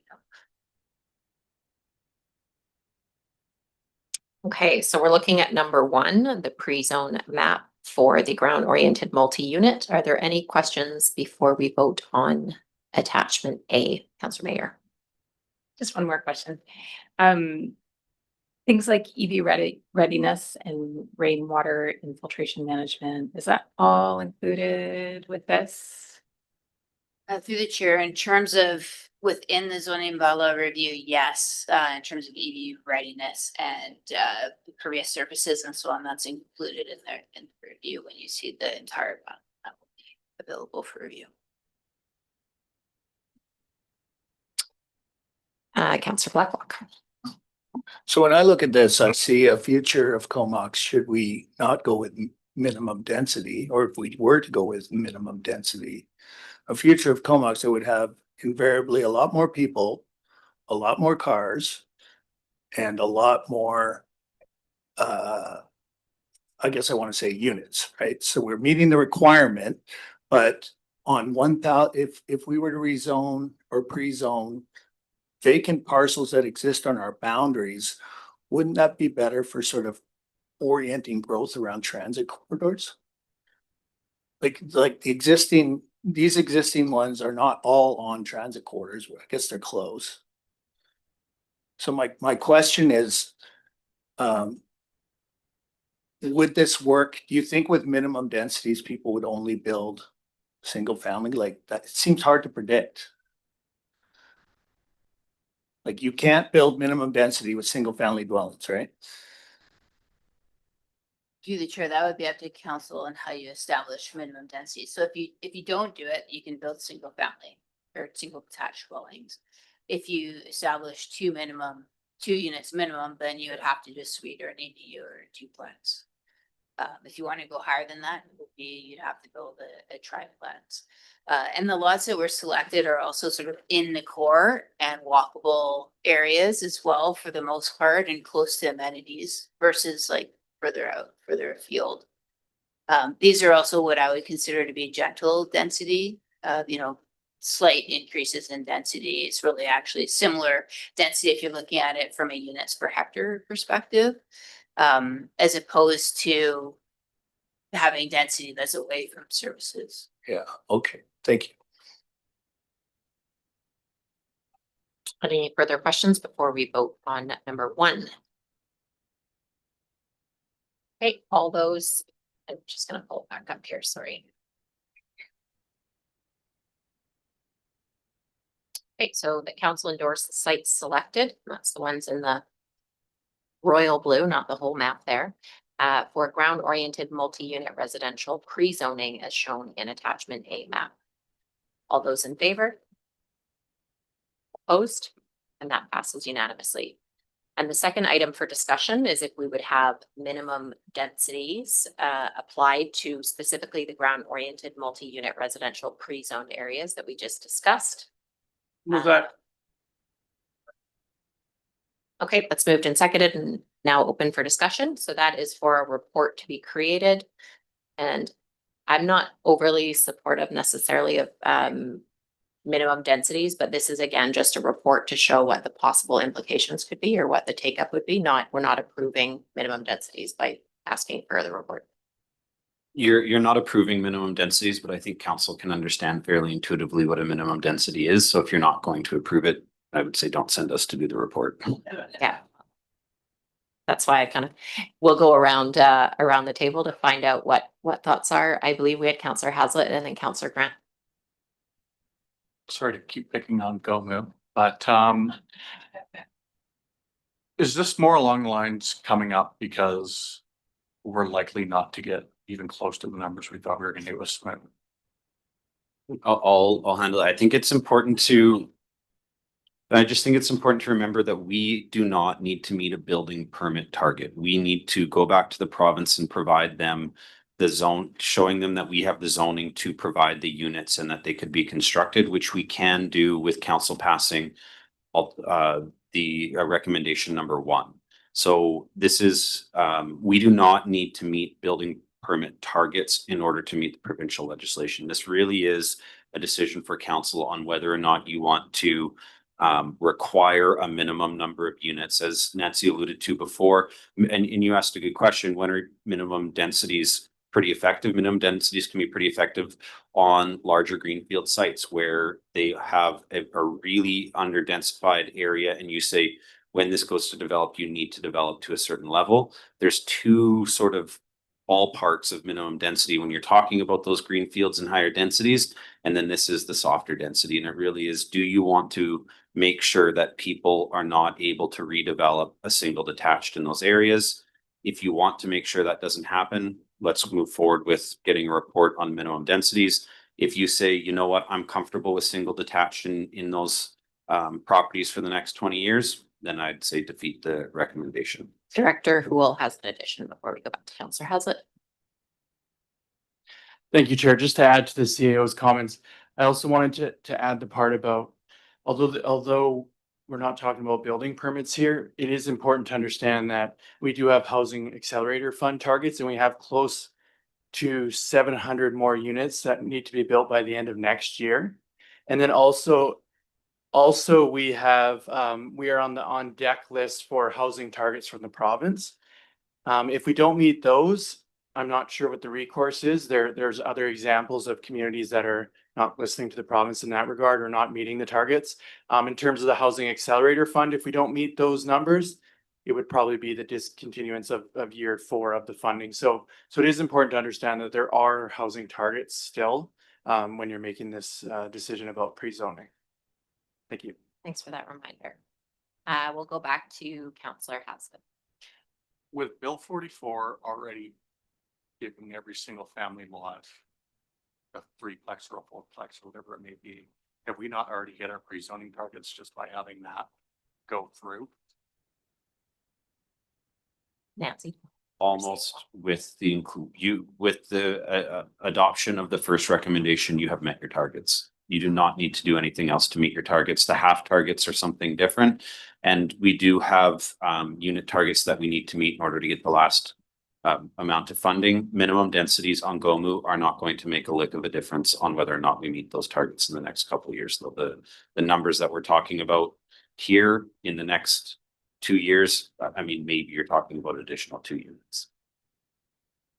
Thank you for that. I just want to make a quick comment and then we'll go over to Councillor Kerr. I'm not sure about minimum densities, but I do want to have the discussion on the third part where we talk about potential units, which could go towards the 700 and possibly in the downtown or Comox app corridor.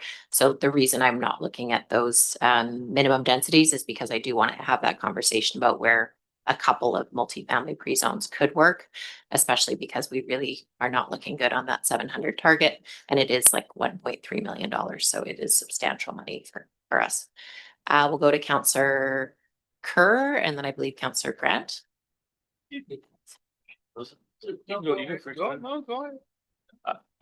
See favoritism, that's fine. I think, the only reason I think a staff report would be really interesting on the GOMU minimum densities is just because in that grouping of properties, there are some very different size differences. So like, for example, the house that was just demolished along Pritchard, I think if someone were to, and there's 2 lots beside it, if someone were to only put a single family house on that, when there's the potential for something really much bigger, that would be a shame. So like that one, it would make sense to have a minimum density on, perhaps even the ones along Church and others, but some of the smaller lots, it wouldn't make sense. So it might just be a quick staff report where we say, just looking at those GOMU sites, which ones would make sense to have minimum density on, which ones would. Those comments and we'll go to Councillor Grant and then Councillor Mayer. Sorry Yeah, about the order. It was That's not okay. intentional. When I made the motion, I just wanted it for discussion, but I really don't think that I want to go down the minimum density route. I still think that people out there should have the ability to buy a lot and build what they want on it, without us interfering. I mean, we're taking away all of the ability for people to live the way they want to. And, you know, the province isn't really helping us out here with 700 units yet to go. Like I was waiting there when you said, well, it's not building permits, it's just unit zoned. I was gonna say for now, and then of course Randy tells us it's, you know, we're 700 units short, which we have no chance of ever reaching in today's market. So I don't really want to do the minimum density. I just wanted to put it out there so we could talk about it.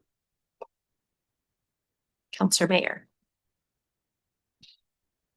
Yeah, I'm actually really torn on the minimum density because the example that Councillor Kerr raised, I have the same kind of feeling where it feels like it would be a real shame to see a single, what do we call it? We don't say family anymore, single. Go up in a space where really we could have more. Although, sorry, I'm going to stream of conscious. I'm just going to talk for a minute. So, because I'm working it through. So, in my mind, the benefit to doing that would be that we would get more units, and I still have this problem where I think more units means more affordability, but we know that it doesn't play out that way.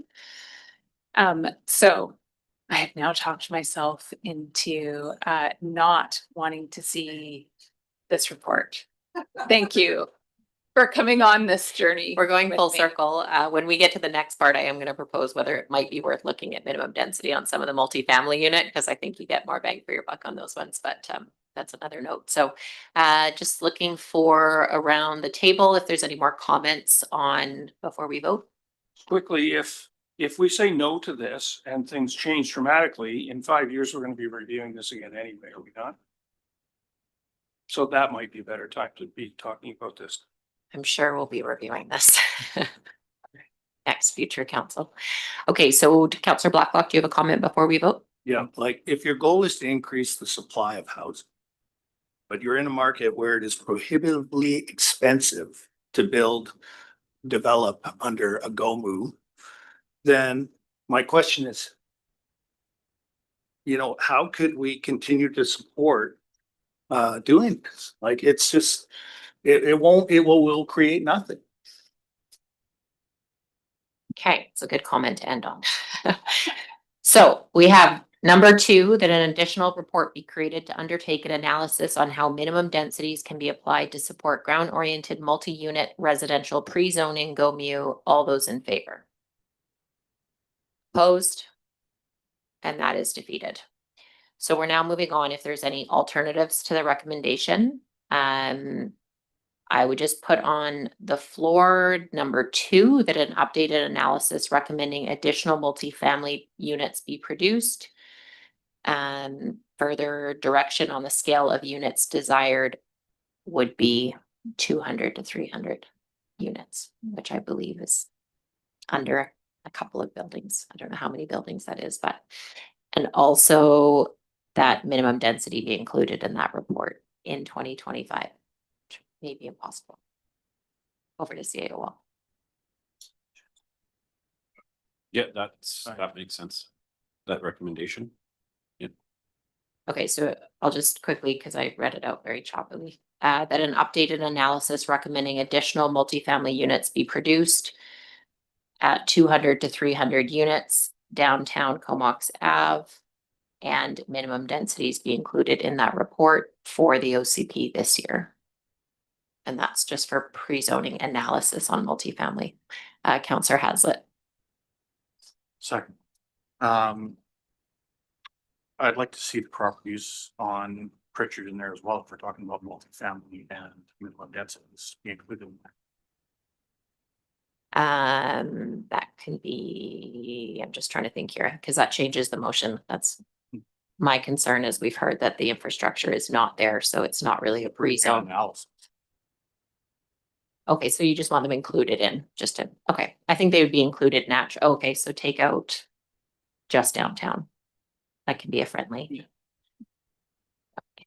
Okay, so just my my bi-monthly reminder on friendly amendments. Friendly amendments require unanimous consent of council. I would just say there is no useful time to use friendly amendments. So you have what it, and the reason for that is once a motion is made and seconded, it doesn't belong to the mover anymore. It belongs to the floor. So you have a motion on the floor. An amendment can be introduced, or you can deal with this and then bring another motion in afterwards, however you want to deal with it. Counselor Haslett, if you'd like to read the amendment. I would amend that we also include properties on North Pritchard as well for analysis. Is that just all properties within the town of Comox or Yes. downtown and Pritchard? I mean, all properties in the town of Comox, but specifically that Pritchard, the two large lots there that being to be developed.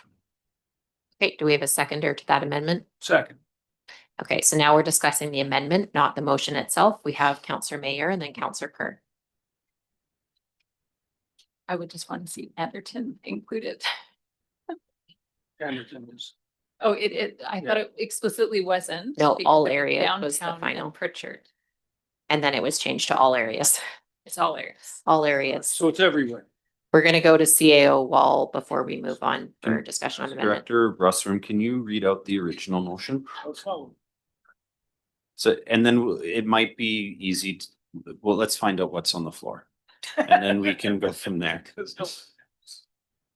What's on the floor was something to the effect of that an updated analysis recommending additional multifamily units be produced. What's on the floor right now, in terms of the original motion, not the amendment. Okay, then an updated analysis recommending additional multifamily units be produced, targeting areas in the downtown corridor, and specifically with units, 200, 400.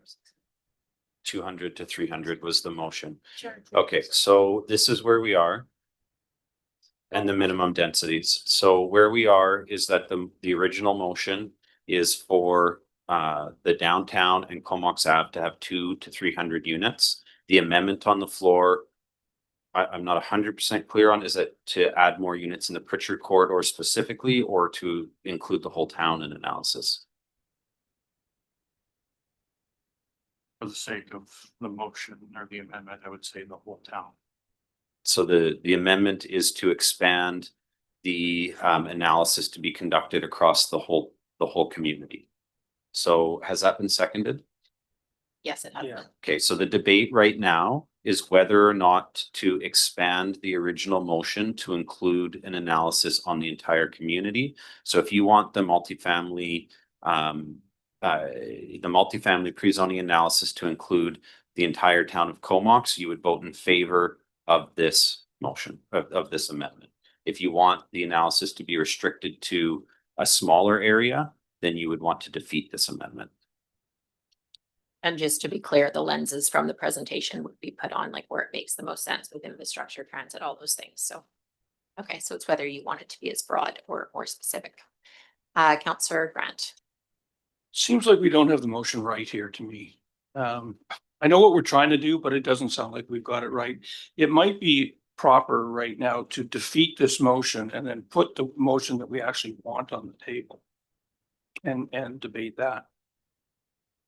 Then just vote, we'll vote against the motion, amended motion, since we have it. Okay. Yep. So are there any further comments on the amendment before we vote on the amendment? All those in favor of the amendment? Opposed?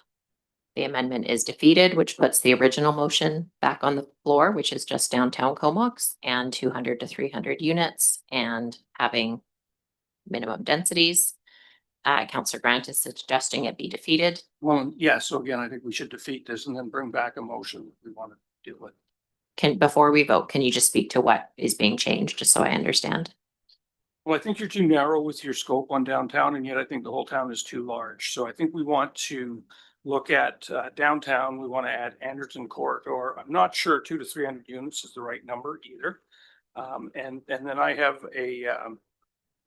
something that I'd like to bring up on 1890 Comox Avenue to pre-zone that property as well. So I'm not sure how that's going to fit in there. That might be something that comes later, but I think we just need to narrow it to where we want it to be. Okay, so that's the commentary on why you may defeat the motion. So is everyone relatively clear on what we're voting on? Okay, so it's not the amended motion, it's the original motion. And so that means that it is just for downtown Comox Ave at this point. All those in favor? Opposed? And that is defeated, and I will have Councillor Grant rework the motion. So I would say that we should make this motion with downtown Anderson Corridor and the top end of Pritchard Road included. And I think that it should probably have more units than 300. I would think 400 to 600 is probably more prevalent. So that would be my motion. Second. Okay, can I just get you to repeat the areas one more time, just so everyone's really clear on the areas we're talking about? So it would be the downtown area, the Yeah. Anderson Corridor, and the top of Pritchard, so up by 1000 Pritchard, up there. Okay. And excluding anything kind of in the Guthrie area. I think that was the only other area we talked about. That's where I'm trying to think of what we would want to do there. Is there anything there that you can do? I'm not sure. I just want to make sure we're clear about what we're not including in the report, since we said it was Yeah, no, too I don't big. think we need that in the report. Yeah, right on, yeah. No, I don't want to include that, yeah. Thanks for specifying. We have Councillor, and you said 400 to 600 units? Yes. And minimum densities not being looked at, wasn't mentioned. Okay. Councillor Kerr. Again, I'm not sure why we don't just look at the whole town. If we're like picking places all over, we could just have a full analysis, but just for this motion, just want to make sure we're including the analysis, like infrastructure and all the other pieces that would come into that. That's implied in the, okay, not just where we want to see. I breezed over that very briefly, but I said that the same lenses will all be there, not Does just the that need roads to be you added to the mentioned. motion, or is that? I don't think so. It's implied in the. Maybe I can just jump in. So on the report where it's saying council direction on where you'd like to see the units, if you're saying, let's just be clear on the type of direction you're giving to staff. If you're saying, provide me, council saying, provide us with the best places in all of these areas to put 400 to 600 units, that's what we're going to do. When it's talking about that in the report, it's saying, if council wants to see a certain area of the community developing first, you would tell us, hey, make sure that there's units in this area and make sure that there's units in this area. The direction that I have from this motion is to provide you the best spots for 400 to 600 units. That may all be in one of those areas. It may not necessarily be spread across all of them, depending on that analysis. So if council wants to see a certain amount in different areas, or you want to see them spread out, that direction is going to have to be given. So to answer your question, Councillor Kerr, the direction I have right now would be to provide you the locations where all the 400 to 600 units would best be served by pre-zoning based on that table that Nancy showed previously. Thank you for those clarifications. We have Councillor Mayer. I'm just curious, with this as it's currently written, so 200 units would be out. It would not be included in the analysis. That's right? Sorry, can you ask that question? 200 units would be out? Yeah, that would not, so sites that would be suitable for 200 units would not be included in the way. It could be 3 200 unit sites to meet the 600 councils asked for. It would be cumulative. The way the motion reads, it's between 400 to 600, and that would almost. However, be cumulative. yeah, however that was, however many sites it required to get to that 400 to 600 would be included in the recommendation. Okay. Further questions? So that is I'm not gonna read back the motion, but 400 to 600 doesn't have minimum density, and in almost all areas, it sounds like, except for along Guthrie, where maybe we've already done the work, it sounds like. Anderton, downtown, Pritchard. Yeah, 3 areas. Okay, all those in favor? Opposed? And that passes unanimously. Thank you. I believe that's the direction we were needing to get to this evening on that. So thank you so much to Kara and to Brittany and to Nancy for being with us for about an hour and a half there to get through those maps. Councillor Grant, do you have a question? Well, yeah, so I have one other issue. I have I wanted to bring up a motion to pre-zone a lot on Comox Avenue, which has been, the house has been taken down. There's very likely going to be an offer made on it here shortly if we can get pre-zoning on it. And it would be for a mid-rise residential. It's 1890 Comox Ave. So it's the one, as you come up Ellis, there's an apartment building. It's one right beside it. So how would I do that? Council would just provide direction that staff bring back a report to pre-zone 1890 to the designation you mentioned. Okay, so can I make that motion then? Okay, so I'll make the motion that we pre-zone 1890 Comox Avenue mid-rise residential, 6 stories, and that staff bring back a report. Is that kind of what you wanted? Yep. Okay. Just a question over to staff. When would we expect that this report that looks at kind of the most strategic areas, I guess that's maybe hard to add since we just asked for it, but a rough timeline of when we would be able to get this report back, just so we know how to vote on this next portion? We're gonna have to go and take that back. 400 to 600 units is a lot. Like if the request had been 1 to 200, I think it would have been easy to come up with where those 1 to 200 would be, but 400 to 600 is quite a number of units. So it's going to take a little bit of time to figure out where those can actually go and where the servicing is available. It's a big request. And if we were to pre-zone a specific site, although I don't know that we have the information necessarily all with us tonight, how would we know like how many units that would be? Is there? With the way that council's moving through with the decisions on this, you wouldn't. Okay, further questions or comments on 1890 Comox Ave for pre-zone? Councillor Kerr. So again, the OCP process, we heard from the community that 6 stories wasn't in their preference. And I know there's more community consultation happening. So I would not be in favor of just automatically pre-zoning something up to 6 stories until the OCP process has finished. Councillor Mayer. Yeah, I was just gonna say the same thing. I wouldn't be comfortable pre-zoning this to 6 stories based on the feedback we've had from community so far. I think that's a really great area for pre-zoning to potentially happen, but because we're looking at it from a holistic kind of macro lens, I think the timing of pre-zoning it is not quite there. And hopefully we'll be able to get that report that shows that that is a great property to be able to pre-zone, especially with a number like looking at 400 to 600. So I think it's potentially a good fit, but we just don't have the information in front of us yet.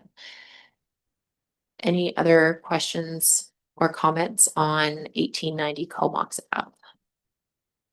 Okay, all those in favor? Opposed? And that passes. Is there any further motions on the table? Okay, so we are moving on to page 500. And sorry, I should give Nancy a chance. Thank you so much again for moving through those parts tonight. We have the 2025 audit service plan that the August 7th, 2025 report from the Director of Finance titled 2025 Audit Service Plan be received for information. Moved and seconded. Any questions or comments for staff? All those in favor? Opposed? And that passes unanimously. We are finally on 518 Development Variance Permit 25-4 for 1967 Beaufort Avenue for approval. Move that. Is Kale still alive over there? Oh, yeah, he's still there. Oh, there, Yeah. okay, yeah, right. There you go. Okay, so and that staff be directed to issue the permit. So that has been moved. And is there a seconder? Second. Moved and seconded. Any questions or comments for 1967 Beaufort Avenue? All those in favor? Opposed? And that passes unanimously. Thank you. Thanks for your patience. Notices of motion, there are no notices of motion. On page 553, we have the letter from Mike Atkins, CEO, Comox Valley Airport Commission, request for letter of support for the enhanced CBSA services in the Comox Valley Airport. If you look through the letter, they are looking at proposed time changes, and it looks like during peak season from October to May, they would potentially be looking at having flights go in the evenings until midnight on those days, and they're looking for feedback. So So I guess we should move receipt of the letter first. I would move receipt and that we grant the request. Second. Okay, that's been moved and seconded. And questions or comments on the change? I guess just over to staff. It's something that we don't have a lot of insider information on. Like, would we know how much public consult would go, if any, into this, or is it kind of out of our wheelhouse? It just seems like it's hard to grant that without understanding. I don't have The any implications. information. Maybe on this one, council would like to invite the airport to attend as a delegation and you can talk to them. Okay, so just for consideration, we could invite them to come and have a delegation, or we can move forward with approving, and they would be going through the motions on their end. Councillor Mayor. Sorry, I didn't read this as like flights would be leaving at midnight. I read this just as the CBSA services would be open until that time. So maybe the flight thing is implied but not stated explicitly. So like we can hear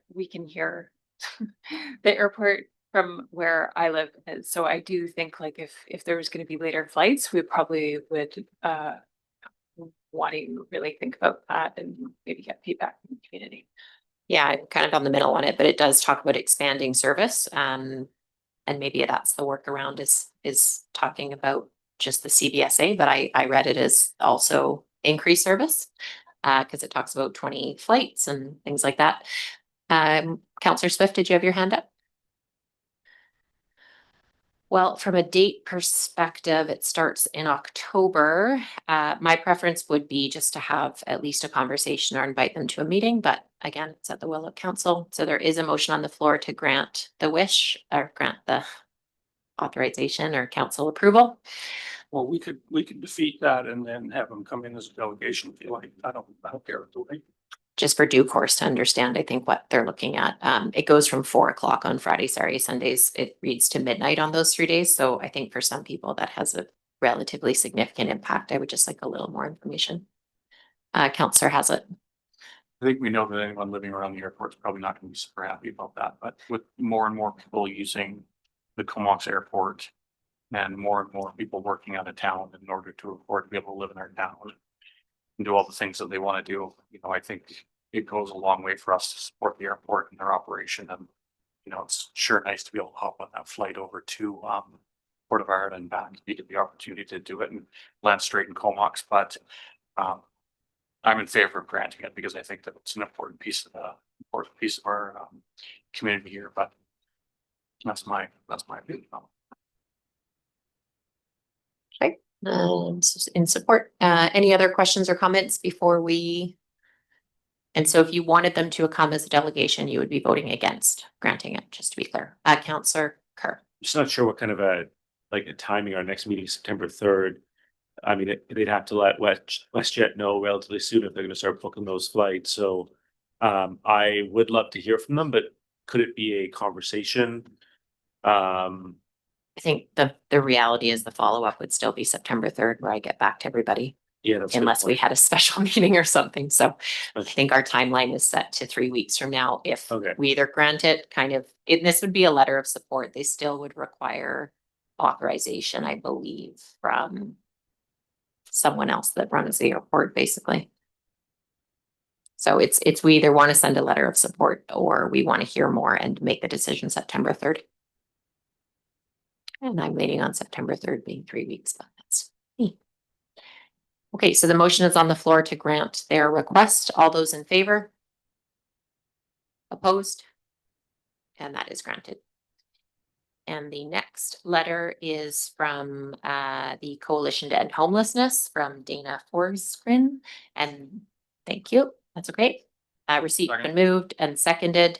And I would just move that we discuss that, not even need to move, but it'll be on the agenda as unfinished business at our September 3rd meeting. So please do, if you have time, take time to kind of look into what those different shelter words mean, and I'll try to maybe send something out in summary, but we'll be discussing what that would look like for a potential church that had interest for 10 beds to try out. So we've moved receipt and it's been seconded. Any questions or comments?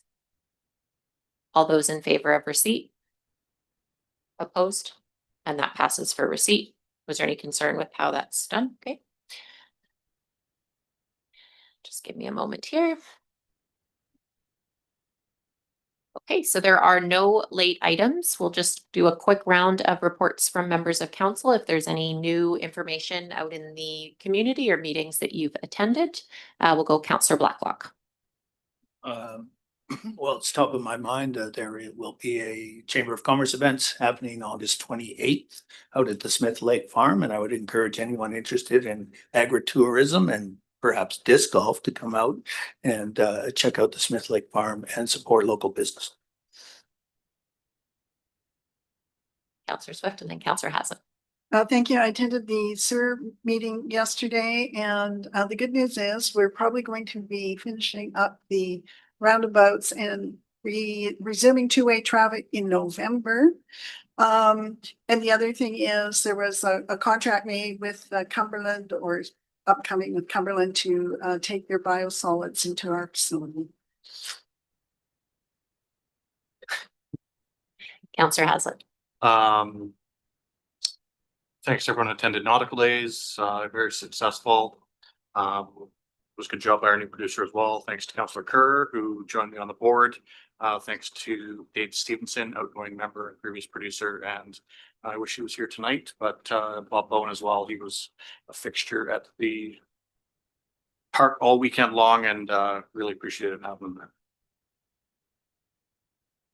Thank you very much. We have Councillor Kerr, Councillor Kerr, Councillor Grant, Councillor Mayor. I would imagine Bob's still resting from a very busy Nautical Days weekend. He was there the whole time, trooper.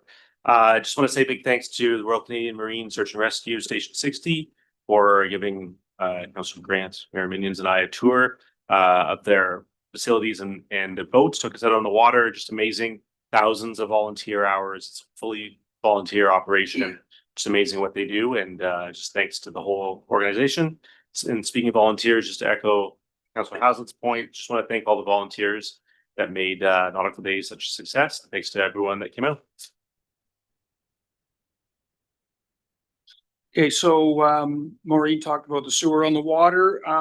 They're looking at decommissioning the Puntledge River pump station that we used for years to keep our water going.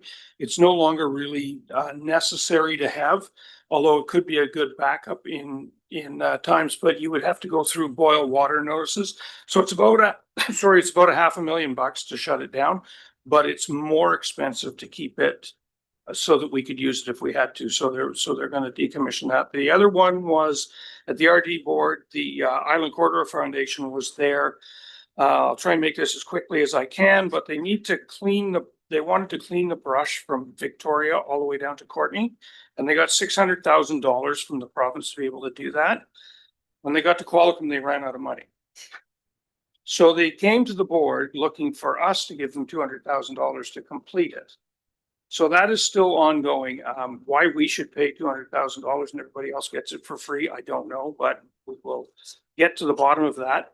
And the other one is MRDT. So it's that's the room tax. So currently it's in Courtney's hands. So we voted on this. They want to do a regional version of this. It requires 51% of the hotels to vote in favor.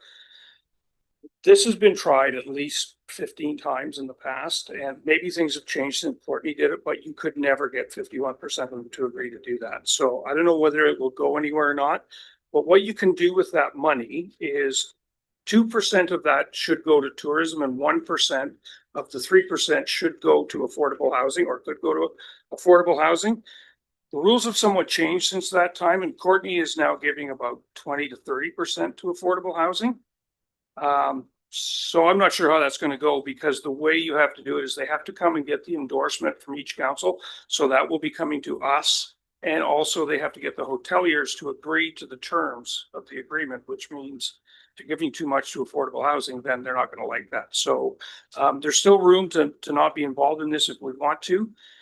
Tourism is supposed to be coming to us and giving us a rundown on what they've done. They did it at the regional board. I think Jordan saw the report. It was a pretty half-baked report, in my opinion, but they're supposed to be coming to our table to do that. So we'll be able to see that when it gets here, and we can question them on the MLPT when it gets here as well. So that's the short version.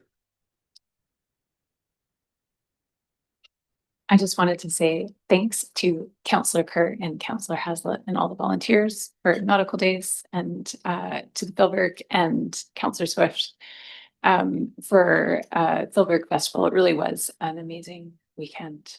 Thank you. Thank you. You guys have taken all the thank yous, which is great, but there's lots that we're grateful for right now at Town of Comox, thanks to Councillor Swift and Executive Director Linda Thomas, the whole board, all their volunteers, Lauren.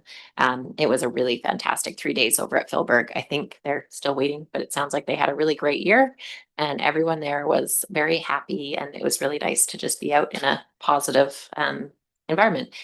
That being said, between now and our next meeting, there's a big festival weekend, if you want to call it that. CVEX, the exhibition, is coming up on the 22nd, 23rd, and 24th at the exhibition grounds.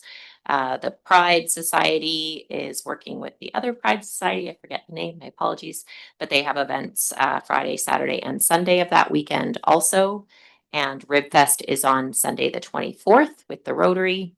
And also we have Anella, one of our residents' funeral on that Sunday. So lots happening, not this weekend, but that 22nd, 23rd, 24th weekend. So if any of those events or celebration of life is on your radar, that's the 22nd, 23rd, and 24th. And yeah, just really grateful for all of the planning that went into our Comox weekend to make it such a success. So thank you to, I know every person played a part in that weekend. So thank you, staff and council. And there are no public left. And there are no, oh, I'm sorry. Is there any, you're hiding behind the, what? Now I feel like there has to be. Just hiding directly there. On the tree bylaw, we did get us update from staff that there'll be an online survey. Now it's not fresh in my mind, but there's three public engagements that staff have updated will be happening with the tree bylaw. And there is no in camera tonight, so I will get a motion to adjourn at 8:38. So all those in favor?